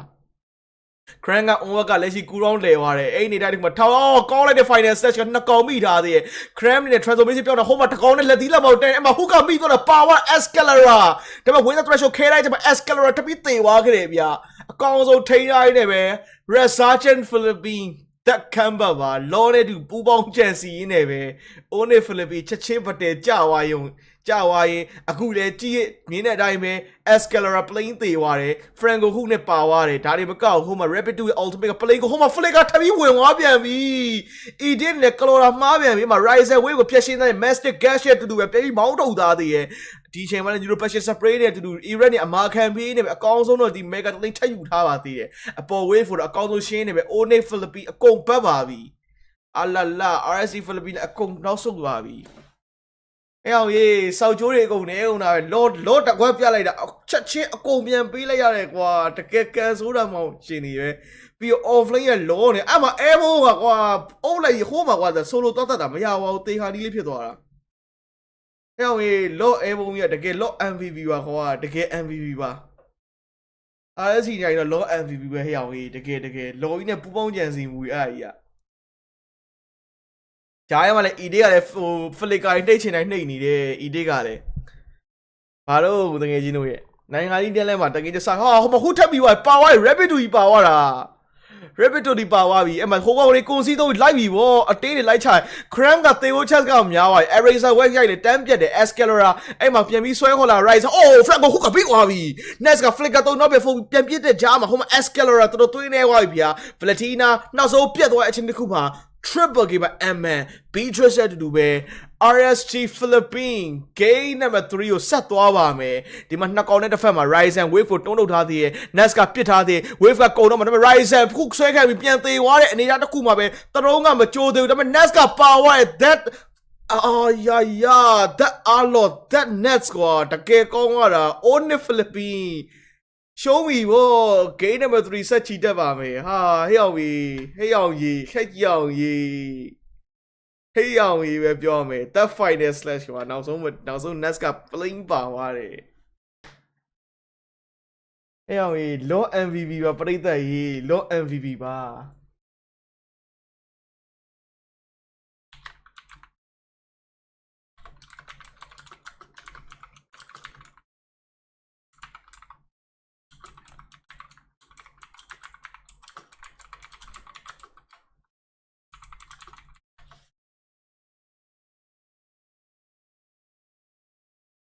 ရောင်ဘာပြောလို့ပြောမှန်းတော့မသိတော့ပါဘူးကွာတကယ်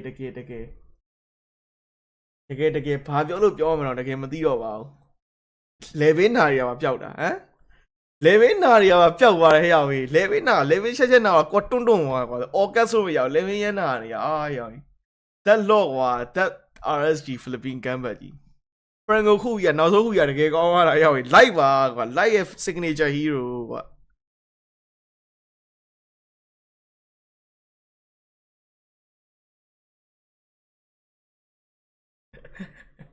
Nets ရတဲ့ Nets ကပါသွားတယ်အေးကွာတကယ် Nets ရိုက်လိုက်တာတကယ် Nets နဲ့တကယ်နမဲဆောက်တယ်လို့ပဲတလားအာလာလာဟဲ့တကယ်ကိုအတန်ရဲနာ11ရဲနာလေကို all cast လို့မရတာကွာဒါပေမဲ့နောက်ဆုံးပရိကဆောင်းမိုက်တယ်ကွာဒီလား what the hell Ode Philippines bala bro balak holy moly balak တကယ် balak မနာ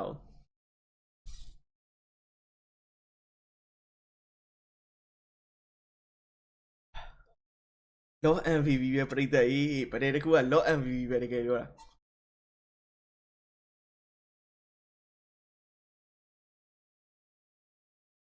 စမ်းကုန်ဝေး bro တဲ့ကျွန်တော်လဲမဟုတ်လဲအကြောင်းနာတာရောလဲပြီးအာကောင်နာနေတာကြောက်ဖြစ်နေတာအဲကြောင့်ရရကျွန်တော်ခြေတော့ထိုက်ထောက်သွားတယ်ကျွန်တော်နာလို့ဆိုကျွန်တော်မနာဘူးခင်ဗျားတို့ entertainment လုပ်ဖို့တယ်ခင်ဗျားတို့ပြဖို့တယ်ကျွန်တော်စူးစမ်းအောင်မယ်အလားခံပြီးနေအောင်မယ်အင်ဒရီယာဘောပါလို့ရှုံးမတယ်မဟုတ်ဂေါကောင်းတယ်ဂေါဆိုဟီရိုကောင်းတယ်မနောက်ဘရိုမသိအဲ့လိုဘရိုတို့အဲ့လိုမျိုးမသိသေးရအဲ့လိုမျိုးမဲတာခိုးဝင်တာတဲ့တချို့ကဖန်ဖို့မဆော့ရတို့ risk မယူတာအဲ့ဂေါတို့လောင်ရင်တော့တကယ်ပြောမဲတာဝင်တယ်ဂေါကမဲတာဝင်တယ်ထဲမှာပါတယ်လျောင်ကြီးကကျတော့ roam ဆော့ကြတယ်လျောင်ကြီးကို roam လို့ပေါ့ဆော့တာသိလား repeater က flicker မရှိနေကောင်းอ่ะအဲ့ဒါအမှန်ပဲ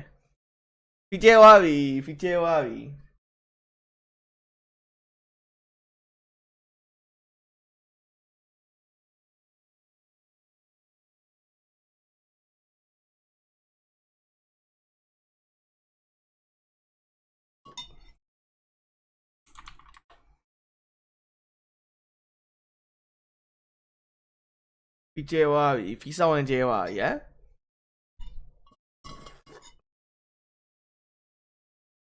ရေဘူးတောက်တယ်ရေဘူးကတော့မရှိလို့ဗျ ရေကတော့အေးတောက်လိုက်ပါရှောင်းလာတယ်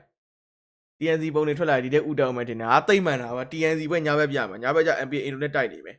အဲ့ပွဲလဲကြည့်ချင်တဲ့သူတော့ကြည့်လို့ရတယ်ဒါပေမဲ့ကျွန်တော်ရဲ့ပွဲလဲအရေးကြီးပါတယ်အဲ့တော့ကြည့်ချင်တဲ့နေရာမှာကြည့်လို့ရပါတယ်ခင်ဗျာ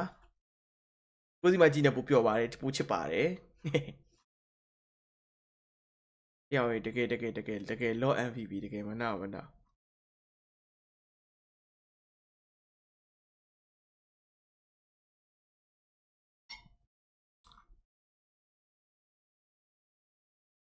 TNC ကောင်နဲ့ပို့ဆောက်ခဲ့ပြောင်း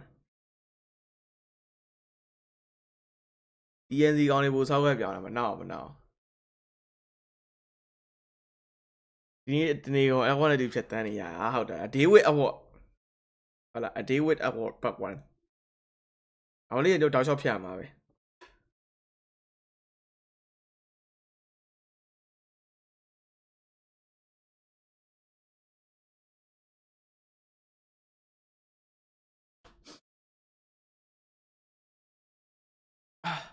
နှစ်ပွဲလုံးတစ်ပြိုင်တည်းကြည့်ပါโอเคလာလာ TNC ကောင်တွေတွေ့ပို့ရလိမ့်မယ်အဲ့ဒီကူက TNC ရော TNC ကောင်တွေတွေ့ပို့ရလိမ့်မယ်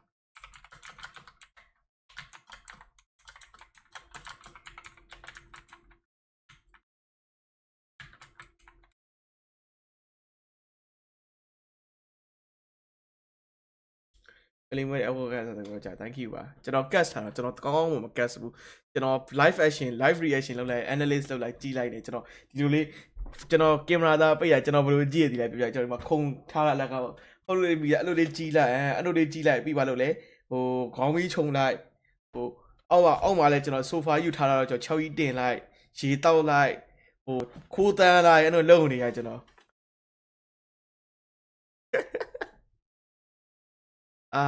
呀 DNC ကကောက်ဝက်ဆိုင်လာ呀and ပါသူနေတိုင်းဒီဘက်က DNC ကောင်းနေ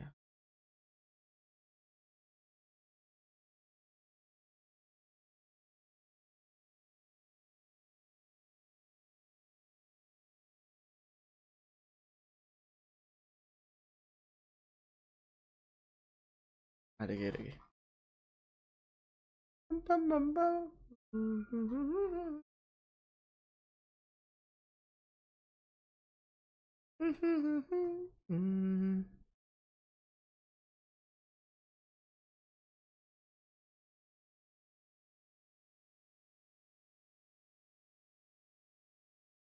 Onic ကဒီဝါကိုအမှတ်ခွဲပြီးအေးရနေထက်ကောင်းမလားတိတ်ကောင်းတာပေါ့စောင်းရကောင်းဝိုင်းမစောနေဘူးကောင်းလေပဲဒါဆိုတော့အေးရမစောနေဘူးကောင်းလေဖြစ်သွားတယ်ကမ်းမပဲဒီလိုက်တော့မစောနေတာအကောင်းဆုံးပဲအိတ်တက်ကောင်းတာမရှိတော့တကယ်ဟမ်ဘာမှမပြောတော့လားအိတ်တက်ကောင်းတာမရှိတော့သူတို့ကတာအပြင်ရောက်ခွက်ကြီးကြီးအောင်ကြီးနေတာဒီဘဲတကယ်ငစားအဲ့ဘိုးဘဲဒီဟာဘမကတာဟုတ်တယ်အခုလာအောင်ပါဆက်လာအောင်ပဲသူတို့နိုင်ငံမှာ TikTok တဲ့ influence ရဖြစ်တယ်လေ TikTok တို့ဘာလို့ influence ဖြစ်တော့သူတို့အဲ့မျိုးလုပ်တင်တာပဲ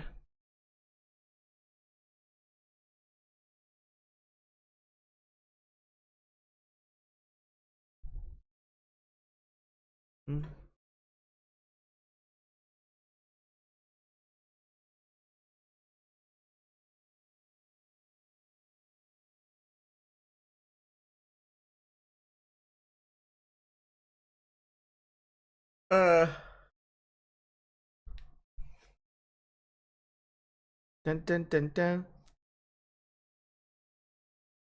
အရှော့ပေးထားတာအေးရတယ်အခုပါဗျာ player တယောက်ရောက်နေ player တယောက်နဲ့ live analyst လုပ်ရမယ်ဆိုတဲ့သဘောကျတယ်ဟလာ player တယောက်ရောက်နေ live analyst လုပ်ရမယ်ဆိုတဲ့သဘောကျတယ်ဘာလို့လဲဆိုတော့ player point of view ကနေ तू ပြောတဲ့စကားကိုကျွန်တော်တို့နားထောင်ပြီးပွဲပြရမှာဆိုအဲ့ဒါလေလုပ်ချင်တယ်ပုံမှန်ဆိုရဟွာလာတယ်ကျွန်တော်ဒီလိုပွဲဆိုပုံမှန်ဆိုဟွာလာပြီ just လာပြီ just ကြည့်မလားကြည့်မယ်လားမယ် just ရောက်လာပြီအခု just ဆို train နေလို့သူတို့ခေါ်လို့မကောင်းဘူးသိလား train နေလို့အဲ့လိုဟိုပါလေcoach ကလာမှာကွာ coach ကလာမှာညူချောဆိုရင်တော့မှဟိုအောင်လောက်ပါလေညူချောဆိုရင် तू ဆိုရင်အဲ့လိုမျိုး तू ဆိုရင်လာတယ် तू ဆိုဟိုနေ့ကဆိုရင် IS ပွဲကိုသူလာကြည့်ပါကိုနဲ့ coach ညိုချောစီရတယ်ကျွန်တော်လိုချင်တဲ့တချို့တော့ကျွန်တော်သူ့ရဲ့တချို့တော့ in game knowledge ကျွန်တော်ရတယ်ဗျာ knowledge ကျွန်တော်ရတယ်ကျွန်တော်အဲ့လိုမျိုးလိုက်စီးပူတယ်လိုက်ယူတယ်ပြီးအဲ့လိုမျိုးခေါ်လာတယ်ပေါ့နော်ပြီးရတယ် Restream က6ရတာလားတဲ့6လိုက်တယ်ကျွန်တော်ရပါပါတယ် Restream ရပါတယ် GS ဘာပွဲလေဒါ MPL Philippines နောက်ဆုံးပွဲဒါ match 2နောက်ဆုံးပွဲ RSG နဲ့ Onic game 3 game 2ကတော့ recap ပြန်ပြောမယ်ဆိုလောပတေရဆိုင်ပြဿနာတက်တာပဲလောအဲဘုံတင်လိုက်စားပြီး4កောင်မြောက်သွားစားအဲ့မှာပြဿနာစားတက်တာပဲတသိန်းလုံးမှဂျိုကာဖြစ်သွားတာဂျိုကာကိုဘလောက်ထိဟိုအကြီးကြီးဖြစ်သွားလဲဆိုရင်ဗျာဒီလားဘလောက်ထိဆိုးဂျိုကာဖြစ်သွားလဲဆိုရင်ဟိုခင်ဗျားတို့ဟိုဘလောက်ထိဆိုလဲဆိုဟိုဘက်ဖလစ်ကိုင်ပါကုန်လွဲကုန်လားတကောင်နဲ့လက်သီးလက်မောက်တန်တဲ့ကောင်လည်းရှိသေးတယ်တို့ထဖြစ်တာပဲအကုန်လုံးသရိုးကြလားဘာလားမသိဘူးမယ်ခုနကပြောလို့အဲဘုံတင်တာစားတယ်NBA Indo team နဲ့ Philippine team ပဲပို့လာတယ်ထင်တယ်တဲ့အရင်လာရလို့တော့မမြင်ဘူးပုံမှန်တော့ပဲမြင်ဒါပေမဲ့ Philippine ကသူ့ style နဲ့သူ့ရှိတယ်ဒါခုနကပြောအဲ့လိုမျိုးငပြောင်လုပ်တဲ့အဲ့လိုမျိုးတင်မလားဟိုဟာတာအဲ့လိုမျိုးဖြစ်တယ်မျက်နှာပုံလေးပါညာပါတော့အဲ့လေးသဘောကျတယ် creative ဖြစ်တယ်ဗျာဟာရဟာရ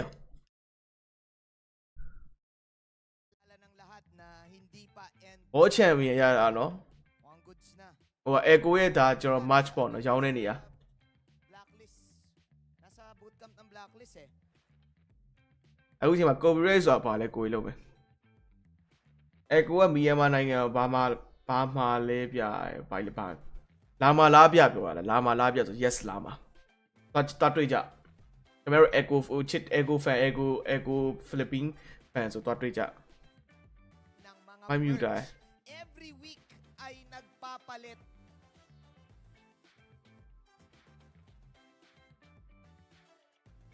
mga community. So para sa week number 1, nandiyan ang M3 World Champions na Blacklist International at M4 World Champions na Echo. Kausapin muna natin ang Echo တကယ်လာမလားပဲနေလေ Halika. November 5 တကယ်လာမှာ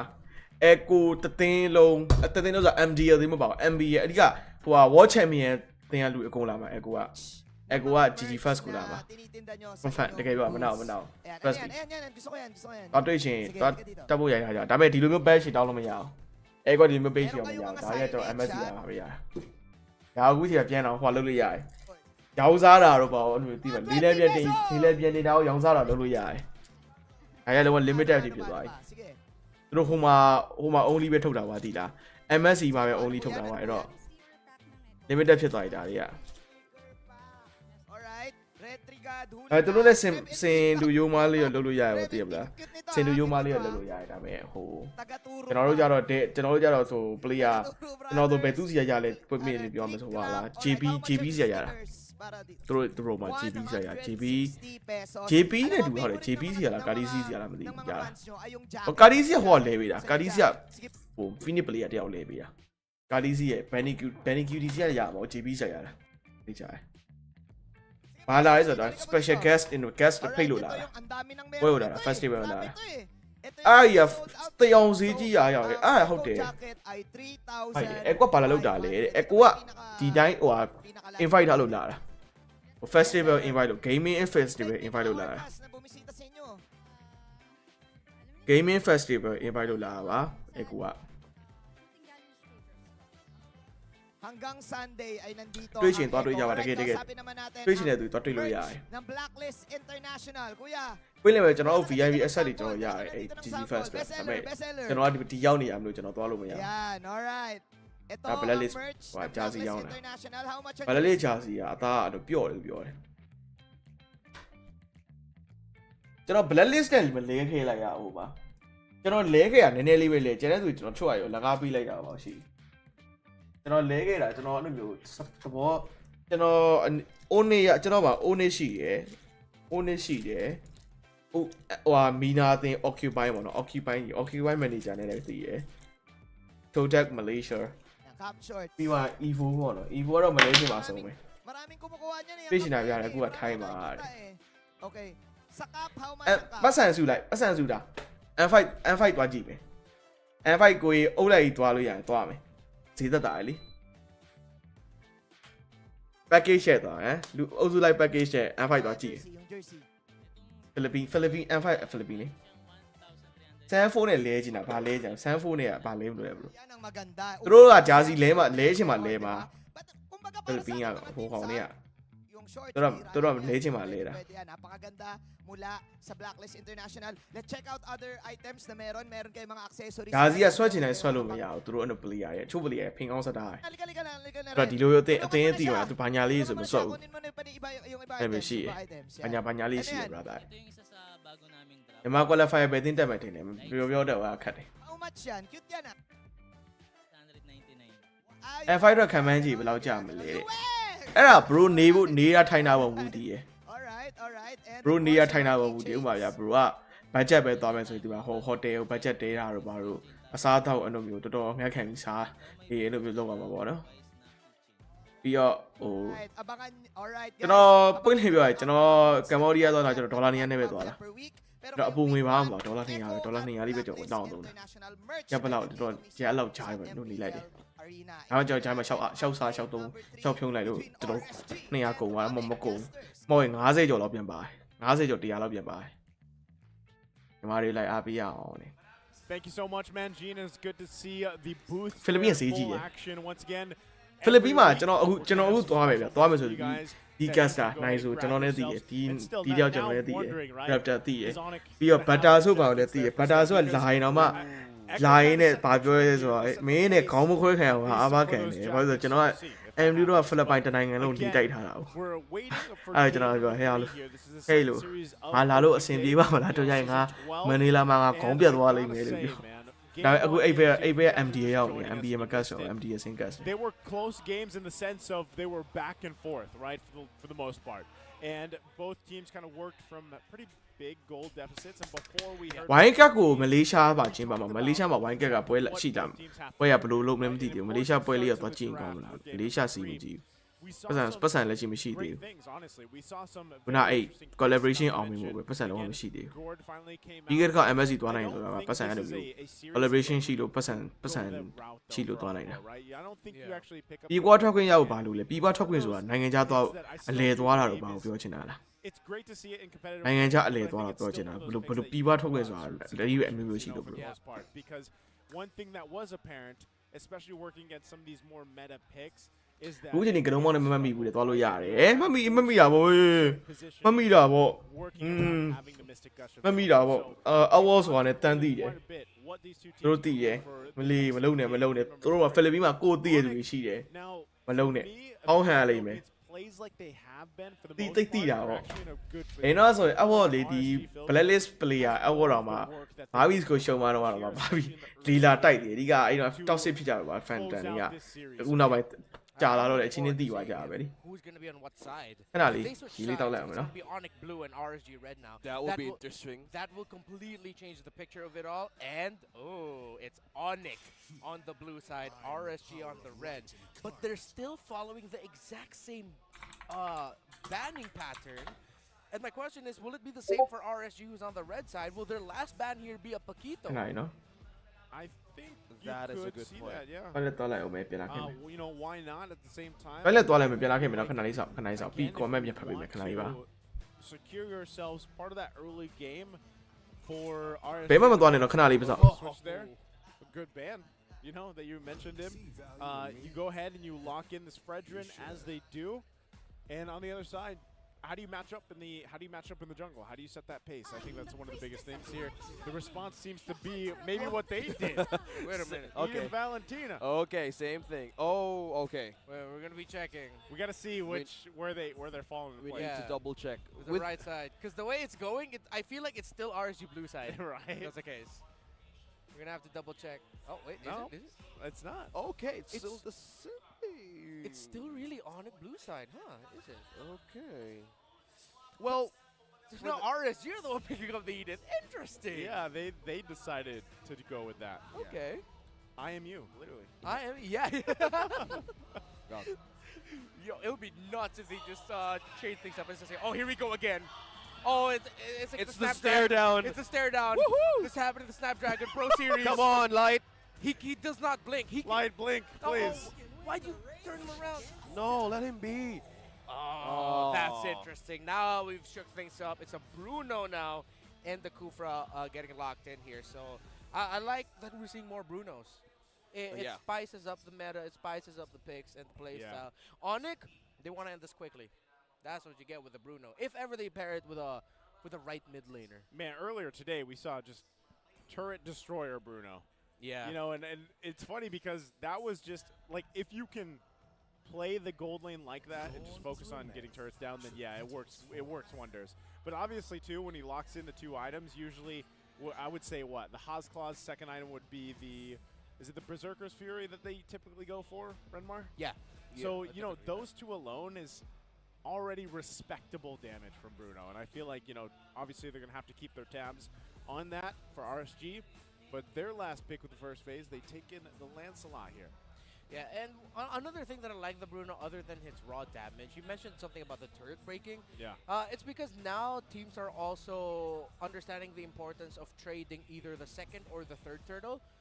Whether instead of you going for the turtle, you go and push elsewhere, you help and supplement the gold laner, who, because has a lot of damage in the Bruno, you're able to take down turrets real quick, and you get on almost like 80% or 85% of the time a sure trade where you get a tower instead of a turtle. Yeah.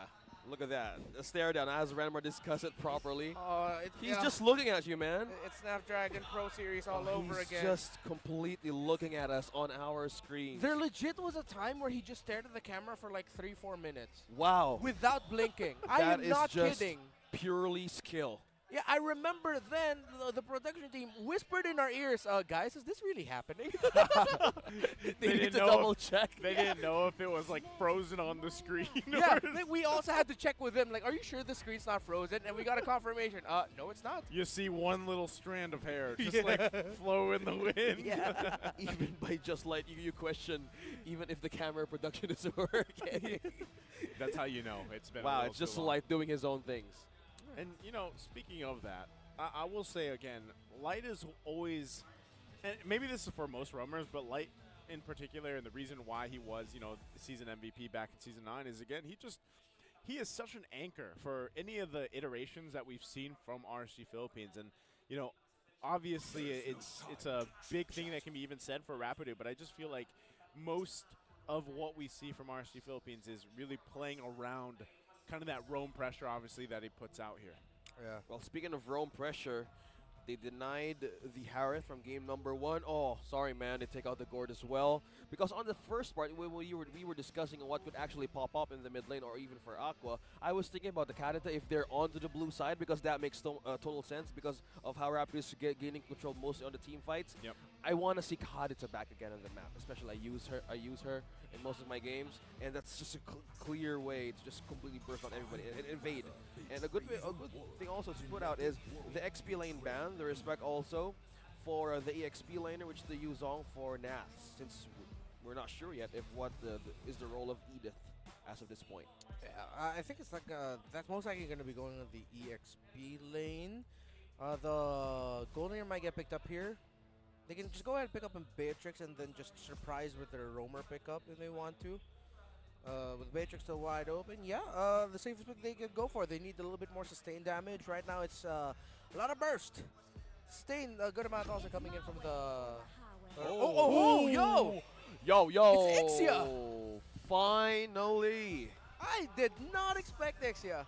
This is why I love where we currently are in the meta, man. I mean, first Gord, now Ixia. Let's go, right? I'm sure there's some Ixia mains out there that are like, yeah! Yeah. just cheering. That's exactly how they sound, right? So, that's just what I picture. I mean, it could be someone else. It's just like, yeah. Yeah, that was nice when the Gord pop up. Yeah, no, that's the Gord. Yeah. You would think it was a string on the guitar. No, it was his voice. Yeah. So, Ixia, like, I personally have not seen her in competitive play for the most part, unless she's popped up in another region that I missed that game. Renmar, have you seen her pop up somewhere? In a game, no, but yeah, and that surprised me that they picked an Ixia knowing that something like a Farza is still open. And now they're really just gonna have to maximize being able to provide space for this Ixia. This lineup puts a lot of pressure on the EXP and the roam, which has to be tanky here. Ooh. So yeah, it's gonna be actually a roam Edith. Yeah. And an XP lane Terizla. Yeah, I was feeling that. At the moment they banned out the Kaditan as well as the Gord. Yeah. So now they need to make sure that they have their timings right to provide space for the Ixia because she's so static in her positioning. She's like an Eve marksman version. You know, and it's funny too because she works off like Starlium stacks or something like that. I think it's called like Siphon Starlium or something like that. So then, you know, we were just talking about the Starlium Scythe earlier. She's responsible. She brought the item here, the Starlium Scythe. She's all about that Starlium. You know? And so same feels. Same bro. You know when you see the hero for the first time pop up in competitive play, your brain starts thinking, how is this really going to work out? Because again, we've seen this with some of these heroes that pop up for the first time in competitive play. They don't work out the best, but this is a great change up in the gold lane. Can't wait to see how it plays out. Ladies and gentlemen, welcome to game number 3 here, second series of opening day. We'll see if RSG Philippines can close it out or if it's Onic Philippines. Let's run down the heroes again real quick. This is Nets with a signature Bruno. One of the more memorable plays of MPL Philippines Season 10 was his solo split push as a Bruno. So you know he's comfortable with that. And Escalera on a Farsa, one of its deadliest choices in the mid lane. And Eman already brought super low up against that Bruno. Meanwhile, the bottom lane, RSG actually countered. He gave Eman a really super low HP. Labi. Kanali. That's cool. This early game. And knowing that you don't have that available now, Rapidu just bouncing on to Nats here, 2 versus 2. Nats Escalera. Okay, so now both teams game 1 and game number. a little bit more confident in terms of being aggressive earlier on. 2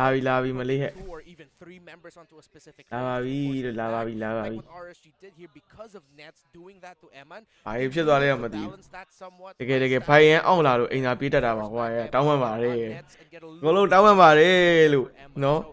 like that these two teams now much more confident in their movements because they understand each other more. Hey, like it is on. Yeah, every two got a deep bro. Nesca Bruno, the Paka Escalera, Fasa, Ryzen Chenge, Fredrin.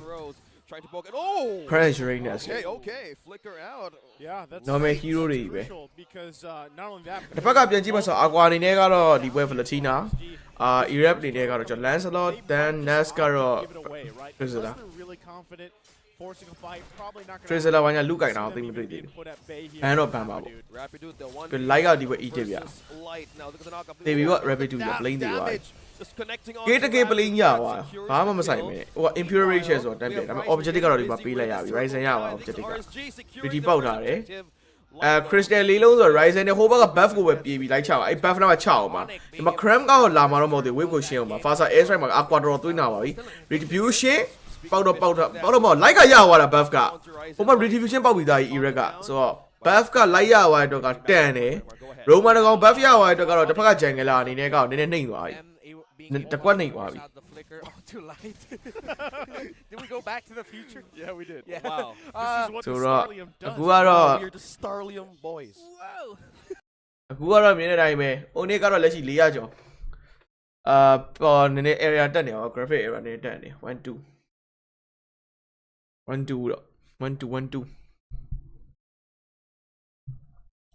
Only in 8. Now buying a Ryzen. Ryzen, I go into my crank up vision for me. Palm view. The baby I can do. I mean, next year, the Escalera now Galo Maya will be like already where grass is over. Okay, Fasa is right. Oh, I lied over. The way Aqua spare code Aqua Ninecaro point of your comments, you know, Fasa spare me. Fasa spec on Kolia, Bruno's way cool you out now. But even a got IZI told that. He wrote they told that. IZI told that. စိတ်ဝင်စားဖို့ကောင်းတဲ့နေမှာပါ IC ရောက်ပါတော့သိမတွေ့ရအောင် so cram ပြန်တော့ form အာကွာပြန်ထိန်းနိုင်ကြမှာ cram တေသွားပြီ faster air strike ခိုးတာအာကွာနဲ့ကိကိရသွားပြီဆိုတော့နဲ့ပြန် form မယ်တစ်ဖက်မှာလည်း faster နဲ့ mega ကြော်ဒီကိုရှိနဲ့ဖြုတ်နေပါတော့ဒီမှာလည်း riser ကိုပြန်ပြီး backup ပေးတာပဲ so buff က error ပဲရသွားဆိုတော့နှမျောစရာကြီးဒီမှာတော့ကျွန်တော် Roma နဲ့အပေါ်ပြန်ပြီးကြည့်ကြတယ် baby sitter တွေချင်းချင်းပဲသူ baby စစ်လိုက်ကို baby စစ်လိုက်နဲ့လုံနေရပဲလဲမင်းနာနေမရ rabbit 2ကလည်းစောင်းကြည့်နေအကွာအိမ်ပြန်သွားပြီဒီမှာဘတ်ဒီတက်တဲ့ဘတ်တဲကတက်တဲ့ buff ကိုပဲရောက်မယ်လူအောင်ပါဒါပေမဲ့တစ်ဖက်က Lancelot ပြန်ပြီး fan အောင်ပါဒီဘက်မှာလည်း cram နေနေကတော့ Nas ကို pressure ပေးမှာပဲဒါတာမှန်ပဲသူဖျဲကိုဖျဲပဲဒါပေမဲ့အဲ့အောက်ကလေအဲ့ offlaner ကောင်သူဖျဲကိုဖျဲချမှာဒါပေမဲ့ဘယ်သူမှမသိဘူး AC ပဲဒီကောင်လေးဗတဲ့ပူကြသွားလိမ့်မယ်ချ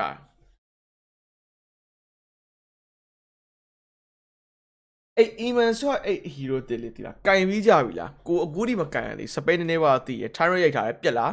မပြက်တော့မပြက်တော့ထွက်ပြေးခွင့်ရသွားတယ်ဆိုတော့ Irene နေတော့ forward ခဲ့ပြီစပိန်တော့တည်ရဒါပေမဲ့အဲ့လိုမျိုးမကင်တော့မကင်ဘူး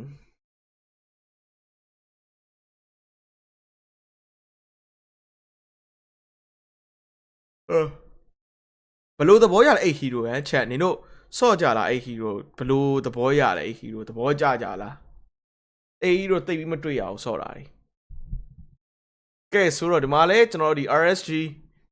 အနေနဲ့ကတော့ကျွန်တော်ဒီ13 Onic ကတော့အရင်မပြတ်ဘူးဖြစ်နေ Onic ကတော့သူ့ကသူ AC ထိန်းဆော့နေတစ်ဖက်မှာပြန်ကြည့်မယ်ဆိုတော့ Razajan ကအဲ့ဘာဖြစ်နေလဲဆိုတော့သူတို့ဒီချိန်လေးတစ်ခုမှာထိန်းဆော့နေရ Razajan ကတော့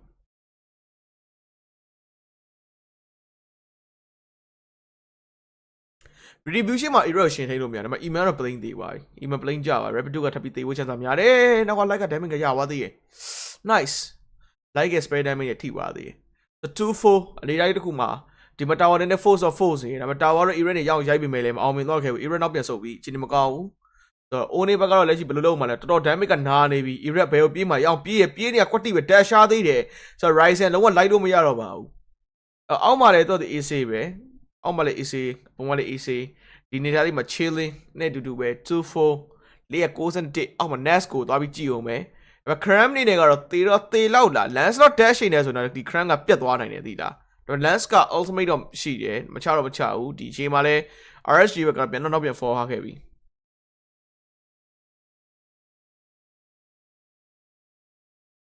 ဒီမှာတော့ကျွန်တော်တို့ဒီမှာဆိုရင်တော့RSG ကတော့ကျွန်တော်ဒီ goal lane ကိုတော့ကျွန်တော် tower တစ်လုံးတော့ကျွန်တော်တစ်ဖက်ကယူသွားတာတွေ့ရပေးလိုက်ရမယ် Nas ကတော့ဗန်နီဆိုခင်းတော့ခင်းတာမလားဒါပေမဲ့သူတေးဝှချမ်းစံများသွားပြီအရန်ကြုံသွားပြီ flicker ရှိရထွက်ပြေးထားတယ်ကန်ကောင်းသွားတယ်ဒါပေမဲ့မရဟိုဘက်အတင်းလိုက်ဖျဲနေတာ Ryzen ပြန်ထိန်းထားတယ် energy eruption ထောက်ကြမှာနောက်ဆုံးတေသွားခဲ့ပါပြီဟိုးဘက်မှာလည်း Kufra ထောက်ထားသေးရဆိုတော့လက်ရှိ 3-4 တာတေကတော့ RSG နေလုံးဝမရဘူးဗျာသိလား objective လုံးဝမရဘူးတာတေကအဲ့တခုကနည်းနည်းလေးအာရုံနောက်ပါလိမ့်မယ်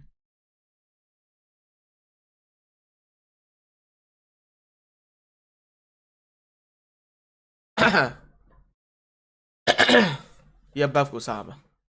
Lancelot မရပါဘူး Ryzen ရပါပြီသူ fan ကို fan တာ Jungler နဲ့ကောင်းရသည်လားလက်ရှိဟိုဘက် Ryzen 4400 Eric က4800ကျော်กว่าနေ War Ace နဲ့ Eric က damage တိုက်သွားမှလားဒီ durable သွားမှလားကြည့်ရအောင်မယ်အခုကတော့ so RSG တစ်ဖက် 3-4 only 2.4k တော့စင်တော့ပင်နေစေပဲတစ်ဖက်မှာပြန်ကြည့်မဆိုလဲ Kufra item first item ဘာထည့်ပါလဲပေါ့မူတည်သေးရ Roma တကောင်အနေနဲ့ဒီပွဲအနေနဲ့ကအဲ့လိုမျိုး Dominant Ice ကတော့အကောင်းဆုံးပဲပွင့်နေပြောရ email ပြေးထိဖို့လိုတယ်အဲ့ဒီမှာ Fasa S right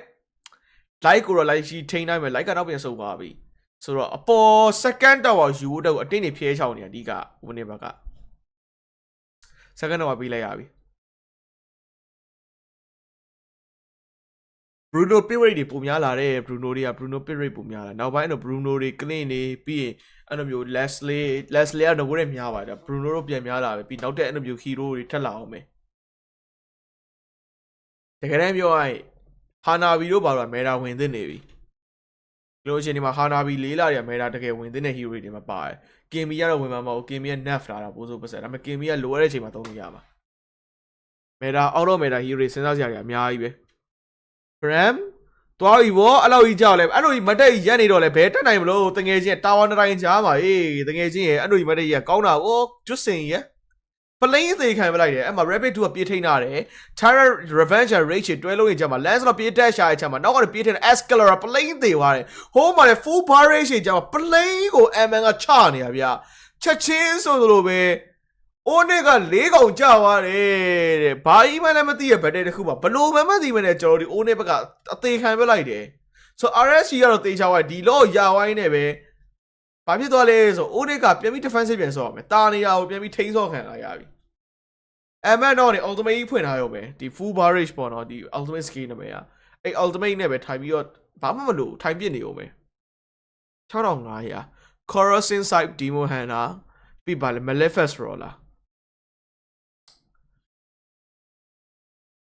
သူ golden staff နဲ့ဆော့အောင်လို့လားမဆော့တော့ပါဘယ်တော့ခတ်သွားပြီ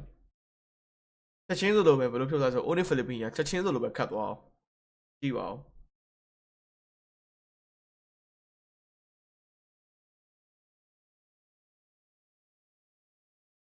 ချက်ချင်းဆိုလိုပဲအဲ့လိုမျိုးခတ်သွားပဲရော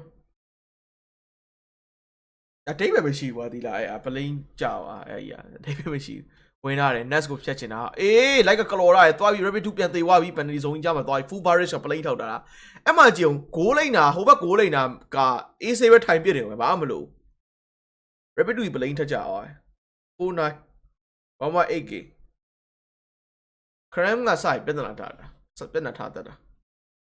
ဒါမဲ့တော့သူတို့ Uranus ကို game မဆိုင်ရရပါပြီ Uranus ကိုလမ်းလျှောက်နေ fashion wall ကြီးပဲလွတ်ထားလို့လည်းရတယ်မတင်ပါနောက်မှချလည်းရတယ်လမ်းUranus ကိုဖြတ်မယ်ဆိုတော့တန်း insert ဖြတ်လို့ရအောင် light တို့ဘာလို့က Maleficent roll တို့ဘာလို့မယ် helper တို့ဘာလို့ထည့်ပြီးဆော့လို့ရတယ်သူက test me နဲ့လည်းဆော့လို့ရတယ်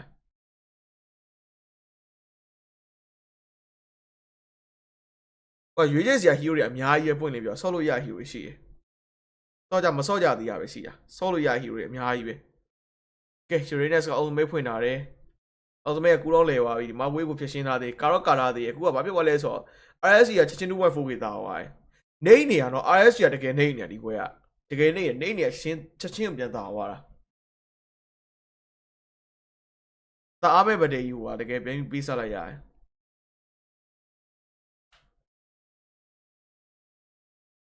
Lancelot dash တော့လေဒီလားအဲ့ Escalera နားရောက်သွား Escalera တော်တော်ပြဿနာတက်သွားတယ်ကြောင်ကာထားသေးတယ်ဒါပေမဲ့ကျိုးသွားပြီမရဘူး Eman က attack speed ပါလာပြီ Eman attack speed ကကြည့်ရသူ Eman ရဲ့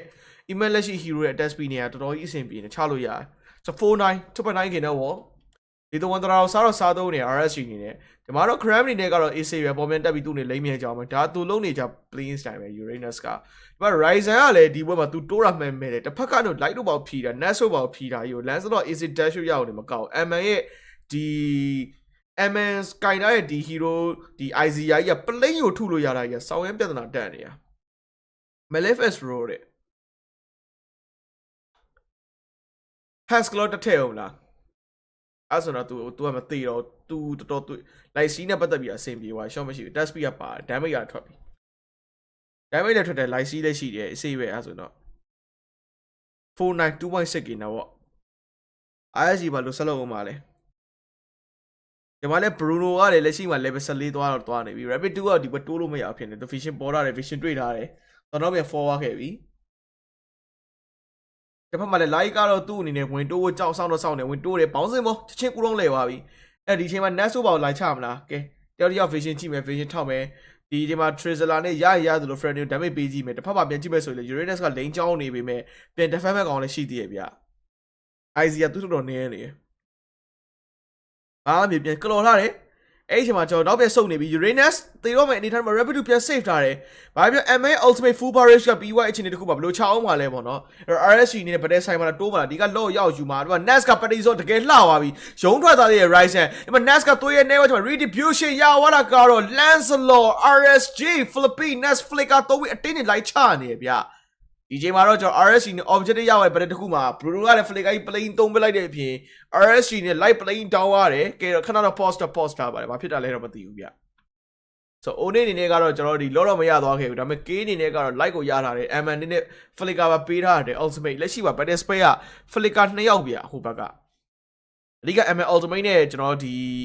Uranus ကိုပြက်ပြီးထင်ပြီးလုပ်လိုက်တာမပြတ်သွားအောင်အခု Onic Philippines ကပြင်း pressure ပြန်ပြီးနေပြီ Onic Philippines က Onic Philippines နည်းနည်း pressure ပြီးနေပြီ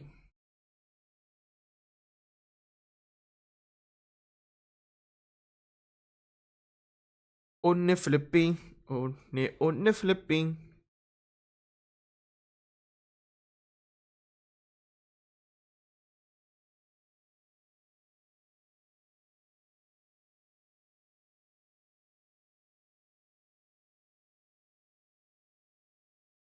Kaya ba Onic Philippines pressure ပြန်ပြီးသွားပြီ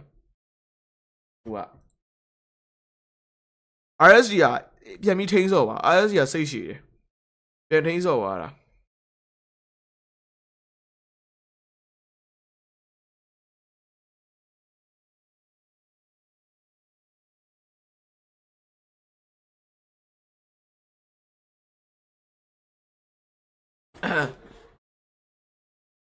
ကဲဘာထက်လာအောင်ပါလဲဘာထက်လာအောင်ပါလဲဘာဆက်ဖြစ်ကြအောင်ပါလဲ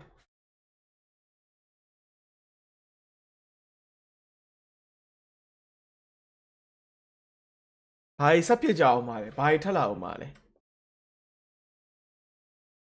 ကဲ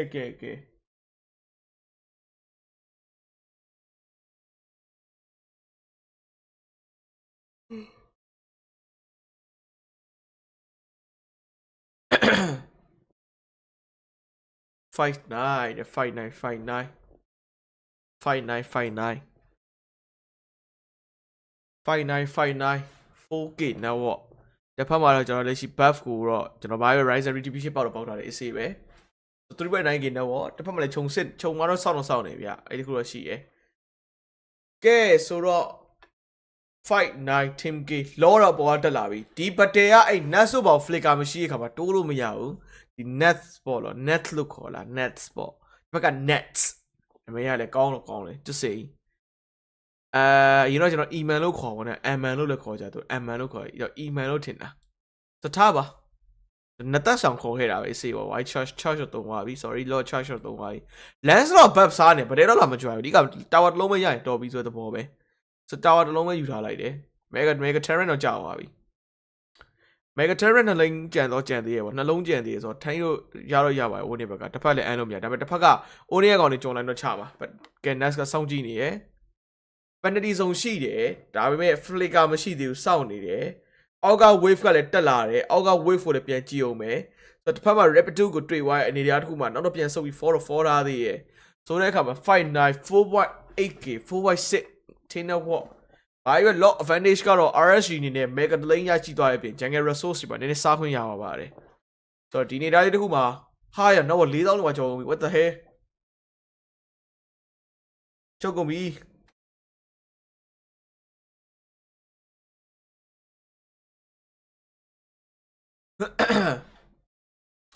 59 4.8k ဒီ buff လက်ထပ်စားအောင်မယ်ဒီပါဝိုင်းရပါသေး So 5k နော်ဗောဒီမှာတော့ current ထပ်ပြေးသွားပြီ sprint 3ပြေး sprint မ3 sprint 3ရင်လည်း3ရပါဟိုဘက်အတင်းမလိုက်ဟိုဘက်အတင်းမလိုက်ရဆိုတဲ့အကြောင်းရင်းကလောရှိလို့လေလောဘတ်တယ်ရှိလို့လောဘတ်တယ်ပဲခဏဆောင်ပါလောဘတ်တယ်ပဲခဏဆောင်ပါဆိုတော့မလိုက်ဘူးဗျ AC ပဲထိန်းဆောင်မယ်ဗျာအခုချိန်မှာဘာဖြစ်တယ်လဲဆိုတော့ဒီ RSC Philippines ဘက်ကဟိုအတင်းလိုက်ချဖို့တော့ခါလဲဟိုအခြေအနေကြည့်နေတော့မယ်အဓိကဘတ်တယ်သူတို့ဘတ်တယ်ပဲစိုက်နေတာဘတ်တယ် focus ပဲဆော့နေတာဘယ်နဲ့ focus ဆော့မယ်ဆိုတော့တစ်ဖက်မှာ penalty zone ရှိမယ် penalty zone တွေမကောက်ဘူးဒီ light ပြန်ထောက်တာတွေရှိမယ်ပေါ့နော်အဲ့တစ်ပေါက်နဲ့ပဲပြန်ပြီးထိန်းဆော့လို့ရသေးတယ်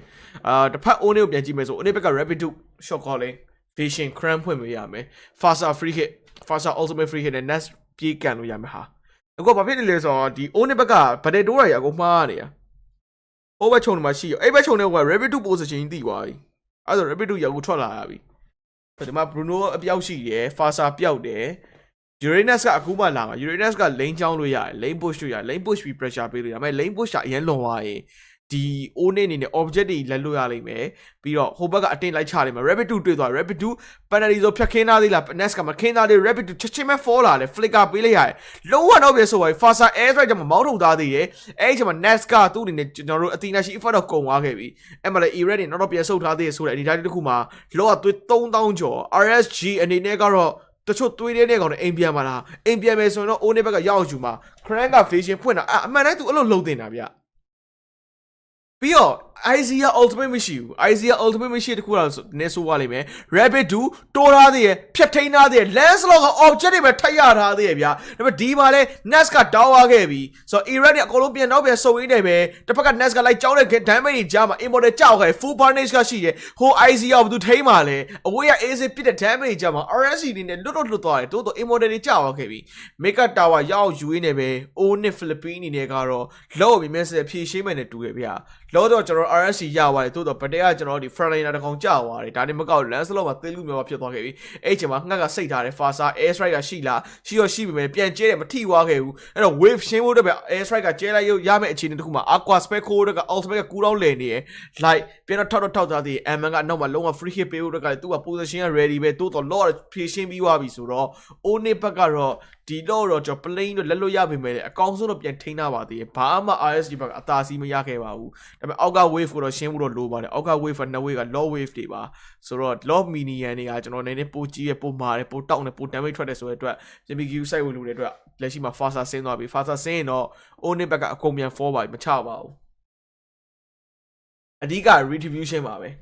ပြီးတော့ Bruno Free ကြီးလည်းရှိသေးတယ် Bruno Free ကိုသူတို့ဒါလက်ရှိ respect ထားမှာ18မိနစ်အိုင်နန်ဆုံးနေပြီ Bruno တို့ကချကျင်တိုင်းချလို့မရသေးလက်ရှိ RSC အနေနဲ့ခက်ခဲနေပြီ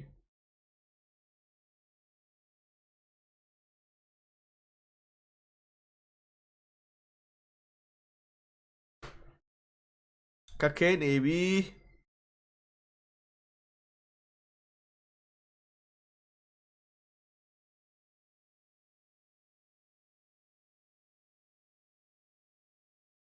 ခက်ခဲနေပြီခက်ခဲနေပြီအခုကတော်တော်ခက်ခဲနေတာတကယ်တမ်း Onic ဘက်ကအဲ့လိုမျိုး vision ဖွင့်လိုက်ချလိုက်တာသူတို့ပုံမှန် flow ပဲဆော့မှာဒါပေမဲ့ RSC ဘက်ကဗဒယ်တိုးတာအောင်မြင်မှရမှာဗဒယ်တိုးတာအောင်မြင်မှသူတို့နိုင်ပါဗျာဆိုတော့အခုက Iraq ပြန် forward တဲ့ Flicker Tyrant Revenge and Rage ကြားမှာ Iraq playing down ရတယ် shut down ခဲ့တဲ့ Onic Philippines ချက်ချင်းပြန်လာပါပြီဒါပေမဲ့ Mega second tower တော့ရဖို့ chance ကနေတယ်တခုရှိတာက RSC ဘက်ကဒီ edict နဲ့ဒီ tracer နှစ်ကောင်တော်တော်တိုးပြီးကောင်းနေလို့ email ဘလို့မှပြစ်လို့မရဘူးအာကွာတွေ့တော့သေတော့မယ် Flicker မှာပေးလိုက်ရတယ် Flicker ကြီးပေးလိုက်ရတယ်အဲ့တော့ Mega second tower ကျိုးသွားပြီမတက်နိုင်တော့ဘူးအာနာတယ်ဟာ IZA ပြတ်တာနာတယ် Lancelot ကသူ့အနေနဲ့ BOD ထည့်လိုက်ပြီကဲဒီမှာတော့ကျွန်တော် Fasa air strike နဲ့ aqua နည်းနည်းဖြဲချုပ်ထားတယ်အဓိကကာကျင်လို့တာဝါကာကျင်တာအဓိကအပေါ် wave ကတက်လာပြီဒါပေမဲ့အပေါ် wave က AC ဖြည့်ရှင်းလို့ရတယ် Bruno buff စားတာအောင်မယ် Bruno လက်ရှိမှာ buff တွေကုန်ကျွေးမှာပြောလို့မရအောင် Bruno buff တွေကုန်ကျွေးလို့ရတယ် Bruno အပေါ် wave သွားချင်းမှာအဓိက item ဆွတ်ဖို့တဲ့ပတ်စံ item ဆွတ်ဖို့တဲ့ကျွန်တော်ဒီပြန်ပြီးကြည့်နေတာ so 1k RSG 1k 900ကျော်ချက်ချင်း RSC ဘက်ကပြင်နေသွားတယ်ဆိုတော့ Rapid ဝင်သွားတယ် Next ကိုထိန်းထားတယ် Tyrant Revenge and Rage တွဲလို့ရင်ကြားမှာ Next နဲ့ Immortal ကြောက် chance က 100% ပဲဒါပေမဲ့ Ryzen အရင်တော့ dive တယ်ကျွန်တော် Eraser ဝဲတော့ရိုက်လိုက်တယ်ဒါပေမဲ့တစ်ဖက်မှာပြန်ကြည့်မယ်ဆို Lancelot ကတော့တိုးချင်တယ်ဗျ BOD ပါတဲ့အတွက်ဒီ Escalator တော်တော် Q side ဆော့နေရပါတယ် Wings ပိုင်းဝင်ကူတော့လဲသွားခဲ့ပြီ Lancelot dash ကနာတယ်ဗျအဲ့တခုမှပဲတစ်ဖက်မှာ Aqua နေနဲ့ခိုးထားတာက Uranus Ultimate ဆိုတော့ဒီ Ultimate ခိုးပြီးတော့သူ့အနေနဲ့ကို survive တော့လုပ်လို့ရမယ်ဒါပေမဲ့အရင်တော့တိုးလို့မရဘူး Q side တော့ဆော့လို့တော့ရတယ်ပေါ့နော်လက်ရှိ Nest ကလည်းဒီလို1ဒေါ်လာထပ်စားတိုင်းမှာ vision ပေါ်ရမယ်အဲ့အချိန်မှာလည်းကျွန်တော်ထပ်ပြီးတိုးထားတာ cram vision ပေါ်လာတဲ့ airbow Nest ကသူ့နေ immortal ကြတာတစ်ဖက်မှာလည်း aqua နဲ့ပြင်ပြီးဟီးထားသေးဗျာ Uranus ultimate နဲ့ပဲ objective ကဘလူးရသွားတာဒီတစ်ခါ Onic ဘက်ကဗျာ penalty ဆိုဖြတ်ခင်းထားရဲ့ jump rise average rate ကတကယ်လှပသေးတတ်သွားပြီတစ်ဖက်မှာလည်း email full varnish damage တွေကြားမှာ Onic ဘက်ကချက်ချင်းပဲနောက်ပြန်ဆုတ်လိုက်ရပါပြီဘာပြီးတော့ Onic အနေနဲ့ကတော့နှစ်ကောင်ကြသွားပြီ RSG ဘက်ကဒီ tracer တစ်ကောင်ပဲပေးလိုက်ရပါတယ် RSG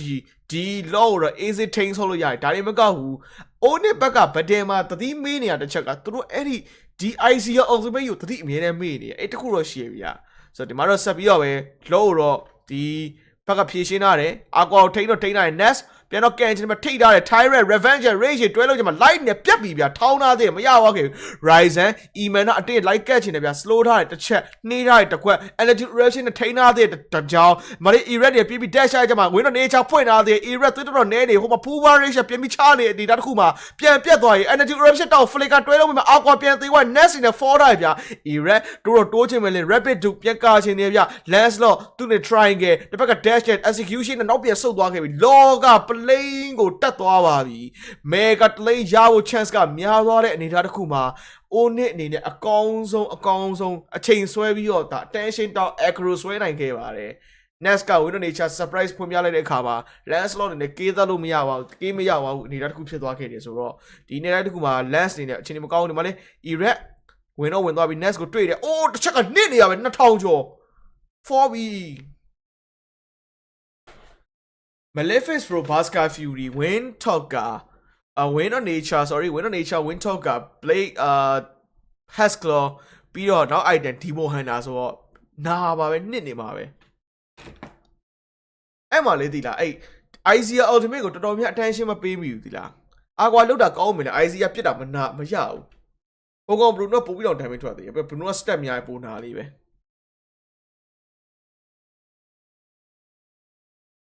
ကောင်းလဲကောင်းလို့နေဒီဘက်ခတ်လဲခတ်လို့နေအခုအဲ့လိုဖြစ်နေတာကောင်းလဲကောင်းခတ်လဲခက်ကောင်းခတ်ကြီးဖြစ်နေတာကောင်းလဲကောင်းခတ်လဲခက်ဖြစ်နေတာ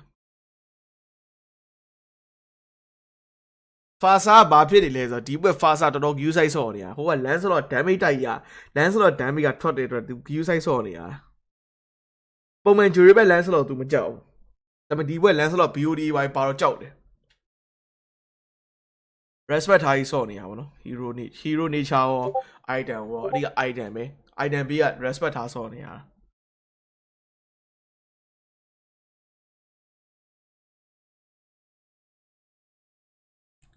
30 set နေတဲ့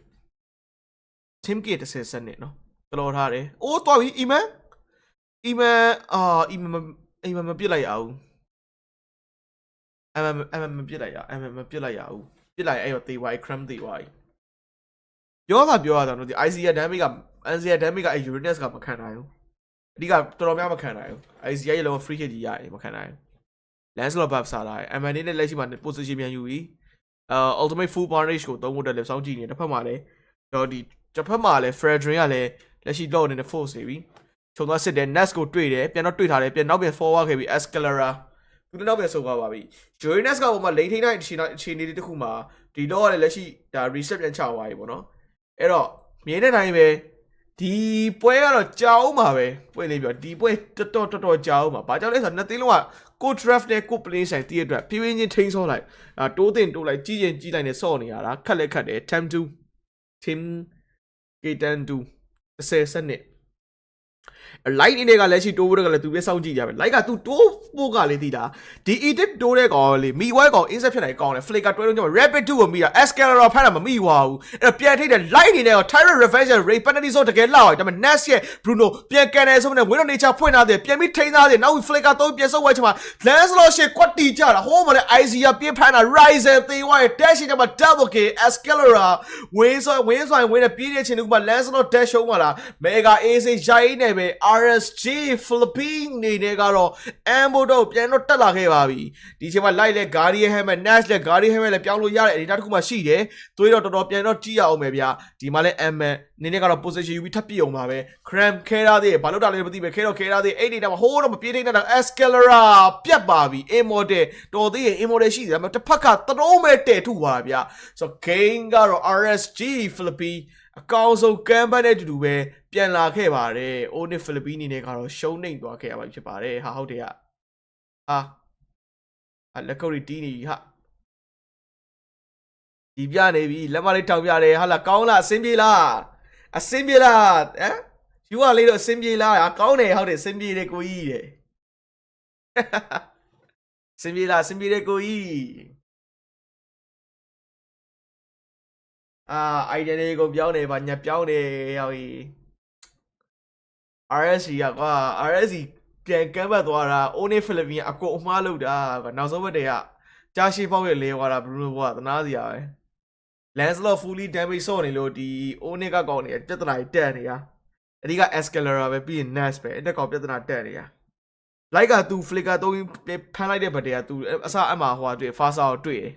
Fasa ကိုခုံဖမ်းလိုက်တာ Fasa ကိုမမိပါဘူးဘယ်ကောင်မိသွားလဲဆိုတော့အဲ့အချုံထဲမှာ Kufra ပဲရှိတော့တာ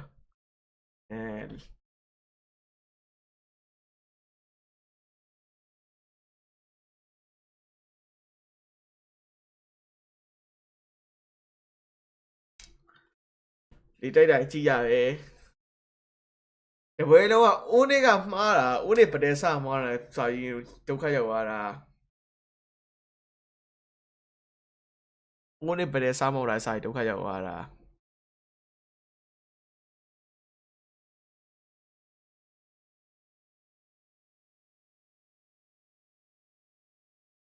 ဟုတ်တယ် Onic ကောင်းတယ်ဒီလား Onic ကတကယ်ကောင်းတယ်တကယ်ကောင်းတာ Onic ကတကယ်ကောင်းတာမနာဘူးဒါပေမဲ့စစချင်းအဲ့ခိုးကောင်းဒီ cram ကစပြီးလောက်တာ cram စပြီးဂျိုကာလောက်တာစာကြီးအကုန်တိုင်နေပတ်ကုန်တာအဲ့လို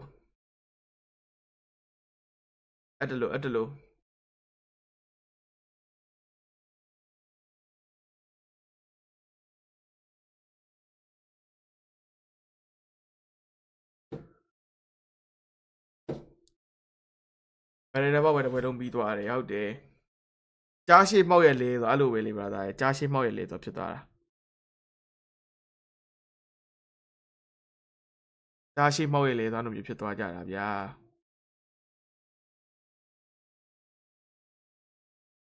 Irad Lancelot နဲ့ကျွန်တော်တို့ဒီတွေးချင်တဲ့သူတွေလည်းတကယ်တွေ့သွားခဲ့ပါတယ်ကြည်ကြည်ပါ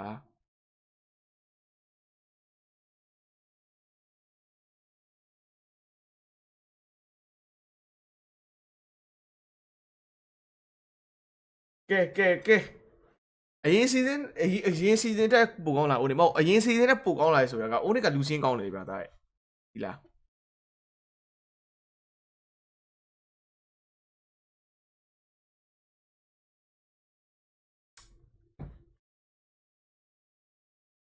တလားဟိုဟာဖြစ်တယ်အရင် season ကလူ3ယောက်ပဲပါတာအခု season လူအကုန်လုံးအစ်လူအကုန်လုံးနှိပါအစ်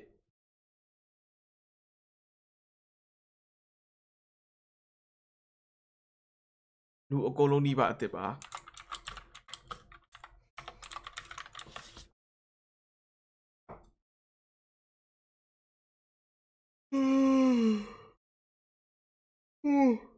ဝယ်လေး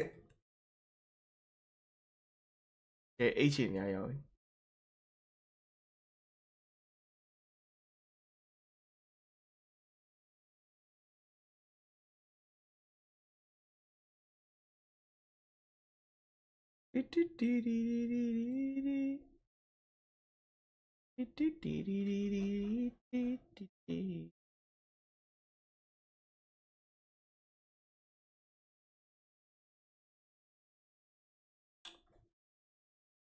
RSC တို့အဘောခဏနေကြားလာကြောင်လားခဏနေကြားလာကြောင်လားဆိုတော့ကိုကတော့မသိဘူးဘာပွဲလဲ Evolve ရဲ့ key လား Evolve ရဲ့ key ဆိုရင်တော့ဖွင့်နေပြီကွာအမှန်တိုင်းပြောရရင်ကိုတကယ်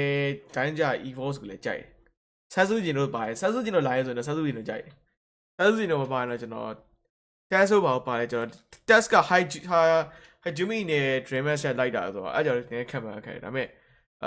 ဂီကိုလည်းလက်ရှိတိုးတက်လာတော့ဂီကိုလည်းသဘောကျတယ်ဂီလက်ရှိ coach ကတော်တော်ကောင်းတယ်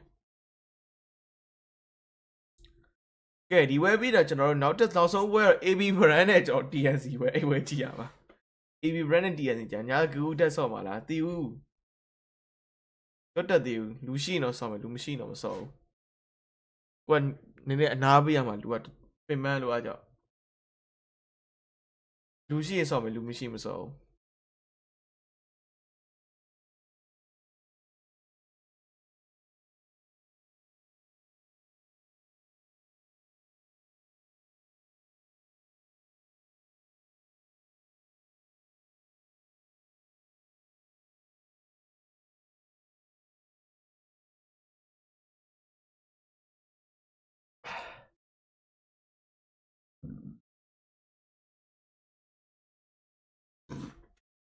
အမလေးမကိုရသူခေါ်ပြီးမဆော့သေးလို့တဲ့တီး ဘယ်သူတော့ကိုလည်းမသိဘူးကိုလည်းမအားတော့လေကိုလည်းမပွဲပါလုံနေရတော့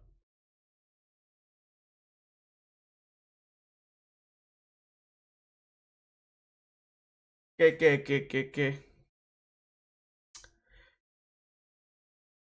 MVP ကဘယ်သူလဲမသိ MVP တော့ကျွန်တော်နားတော့မယ်နားပြီးတော့ကျွန်တော်တို့ AP brand နဲ့ကျွန်တော် TNC ပွဲနဲ့ပြန်လာခဲ့မယ်နော်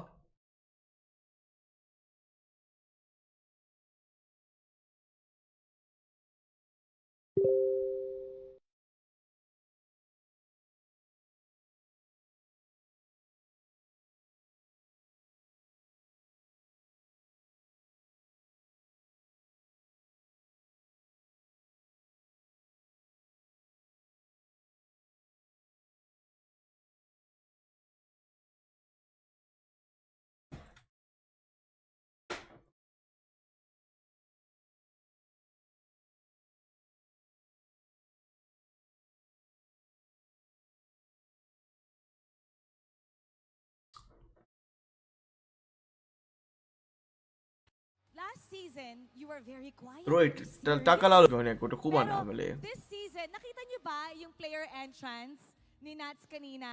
Ibang energy. We can tell you're really confident, may movement. What's different with Nats ngayong season 12? Para sa akin, ganun pa rin po eh. Ganun pa rin po yung moral ko. Tapos pag-ugali ko ganun. Hindi ko ma-explain eh. Pero mas lumalabas yung kulit mo ngayon. What is it? Is it because nandito na ulit si Aqua? Like, what is it? What's happening? Parang gano'n na rin po. Tapos sa kaninang game namin, sa laban namin kanina sa Onic, wala eh, medyo mainit eh. Kasi natipi sila eh. Tapos yun, doon ako sumayaw sa'yo. Sorry sa pagiging weird yan. Alright, if you can share kung ano nga ba yung pinagkaiba ngayon ng RSG, if we have a different goal from previous season, meron ba tayong ibang type of motivation ngayon? What would that be? Hamdi. Nung season 11 kasi parang yung goal lang namin is Hamdi. makapag-MSC ulit. Now kasi parang gustong abutin ni Coach Panda yung M5. Tapos ngayong this season ay maganda yung lineup namin sila. Irad, Aqua, bumalik na yung pinakamalakas na mid dati. Yan lang po. Tama namin There eh you have it. And I'm so confident with the way coaches guide his players. Talagang they're gonna get closer to fighting for that M5 slot. Now, meron tayong i-announce which is the MVP of this game. Can you guys guess who it is? Okay, MVP do you play? Sino? Sino ulit? Naririnig ba sa camera? Ulitin. They're saying it's Emin. And the MVP is, let's reveal it. Reveal MVP! Eman! Mga kamya. Eman! Nasaan ka? Punta ka dito. Final MVP mga kamya. Ganda ng ginawa mo kasi first ick siya of this season, season 12. Alam mo, not a lot of people use that. Yung mga casters nga natin, lalo si Rockhart. Hello, pwede carry mapahu. Ka MPL Philippines bro. Carry do MPL Innovaso pero you made it so MPL effective. Philippines In fact, you were Pero untouchable. MPL Philippines official Restream yan. What is it about Ikshad that you find na confident kang Copyright. Pinapauna ko lang po lagi yung mga kampi ko na mag Copyright ကျွန်တော်တို့မထိပါဘူးခင်ဗျာ copyright မရှိပါဘူးဒါပေမဲ့ we do ကြရင်တော့အင်္ဂလိပ်တန်မှာပါဝင် clean fee ပါရမှာပါခင်ဗျာ we do ကြရင်တော့ clean fee ပါရမယ်လို့ပြောတဲ့ကြပါတယ်အင်္ဂလိပ်တန်ပါဝင်ပေါ့နော် they feel like they can't survive as long. Pero ikaw, sobrang effective. လောဝိမဲ့လို့သူတို့ပြောတယ် kasi lagi ko pong clean fee ရတော့ပူပါဦး lagi yung threat clean fee မရလဲကောင်းတယ် clean fee ရလဲကောင်းတယ် yung position lang lagi kailangan. So you look at the threat. Apo. Who did you have your နှစ်ခု eyes လုံးကော on င်းတယ် kanina? နှစ်ခုလုံးကျွန်တော်တို့အဆင်ပြေ Ano po? Who did you have your eyes on kanina? Yung biggest Sa threat. Cupra po. Cupra lang. Kasi yun lang pong kayang umuli sa akin. ကဲအဲ့ဆိုနားပြီ Ito, yung mga fans အားလုံးပဲကျေးဇူးတင်ပါတယ် ko ကဲအားလုံးပဲကျေးဇူးတင်ပါတယ်ကျွန်တော်နောက်ထပ်ပွဲဖြစ်တဲ့ TNC What do you have to say to the people TNC who are ပွဲ supporting? နဲ့ကျွန်တော်ဒီ brand ပွဲနဲ့တူပြန်လာခဲ့ပါမယ်အဲ့တော့အခုကကျွန်တော်တို့ဒီကောင်တောင်းကကြောက်မှာပေါ့နော်ဆိုတော့ကောင်တောင်းလေးဒါမပေါ်ခင်မှာတော့ခဏလေးကျွန်တော်အချိန်လေး brother ခဏပေးမယ်ကျွန်တော်ရဲ့ဒီ page ပါကြည့်နေသူတွေကျွန်တော်ဒီ Facebook မှာကြည့်နေသူတွေဖြစ်နိုင်တော့ဒီအပြ channel ပေါ့နော်အပြ channel မှာကြည့်နေတဲ့သူတွေဖြစ်နိုင်တော့ဒါ notify လေးရိုက်သွားပေးကြပါတစ်ဖက်အနည်း channel မှာကြည့်နေသူတွေလည်း subscribe လုပ်သွားပြီးကျွန်တော်ဒီ comment လေးတွေတွားပေးကြပါ တော့ thank you ပါ One more time, Okay. GG. တောင်းနေတော့ကျွန်တော်နားပါခင်ဗျာနောက်ထပ် live နဲ့ပြန်လာခဲ့ပါမယ် TNC versus AP brand ပွဲလေးအတူတူနဲ့ Kitang-kita nga တူတူ naman ကြည့်ရပါမယ်ဗျာ ang confidence အင်ဒိုနီးရှားမ nila, ပြတော့ဘူး ang လား pagbalik no ကျွန်တော် ni MPA Aqua. ဖိလစ်ပင်း And မဲ့ we're တောင်း looking ယူထားမလို့ပါ forward to what else ပြီးတော့ RSG အင်ဒိုဝဲပြမယ်ဆိုရင် has ကိုလိုကက်လည်း to ဖြစ်မှာ offer ဆို in တော့ season ကျွန်တော်ပင်မပြီးတော့ပန်းကြသွားလိမ့်မယ်မရဘူးပေါ့နော် 12. ပြရင်လည်းပြပြီးပါမသိချပါဘူးဆိုတော့ကဲတောင်းမတွေ့ကြပါမယ်ခင်ဗျာ Thank you so much, Mara, and it's great to once again hear from RSG Philippines there. Onic မှာလည်းအင်ဒိုရှိရတော့ဖိလစ်ပင်းမှာလည်းအင်ဒိုရှိရ Onic ကရှိရ Onic e-sport ဆိုပြီးဆိုပြီးတော့အဲ့ဒီမှာဖိလစ်ပင်းလည်းရှိအင်ဒိုလည်းရှိတယ် He's getting even taller. Onic ဖိလစ်ပင်းလည်းရှိပါတယ် Kyrie က Onic ဖိလစ်ပင်းကနေပြီး Onic အင်ဒို from လို့ a တော့ season ago. So, Kyrie and I think it is also a good indication of like how much he's grown as a player. Yeah, speaking of players growing, we heard in the interview back in Aqua, he's just so happy to be back, and as well as he's hungry to have this way of having a way of to go back in MSC to either go back on it again. Yeah. I just got again. I just can't get over that game. အဲ့ဆိုကျွန်တော်တောင်းနေတာပါခင်ဗျာနော် Ramos take it notify away. လေးရိုက်ထားကြပါ live streamer ကလည်း live မှာလာပြီး notify လုပ်ရတယ်ပြီးတော့ notify မရိုက်ချင်လဲဒီ following ပေါ်ကနေပြီးတော့တော့ပုံမှာ all notification on လာလေးနေလို့ရတယ်တစ်ဖက်ကလည်းဒီအနီအောင် channel ဘက်ကသူတွေကလည်းကျွန်တော်ဒီ call လေးနေပြီး subscribe လုပ်တာပါနောက်ထပ် live stream နဲ့တူပြန်ခဲ့ပါမယ် TNC versus Brain Sport AP brand sorry The MVP of the game there was Irad. Because of his victories in terms of those retry battles. Very crucial as well to the success of RSG. But the Uranus and Terizla factor here, again, because of Onic picking up that Uranus, eventually it just got to the point where the Terizla will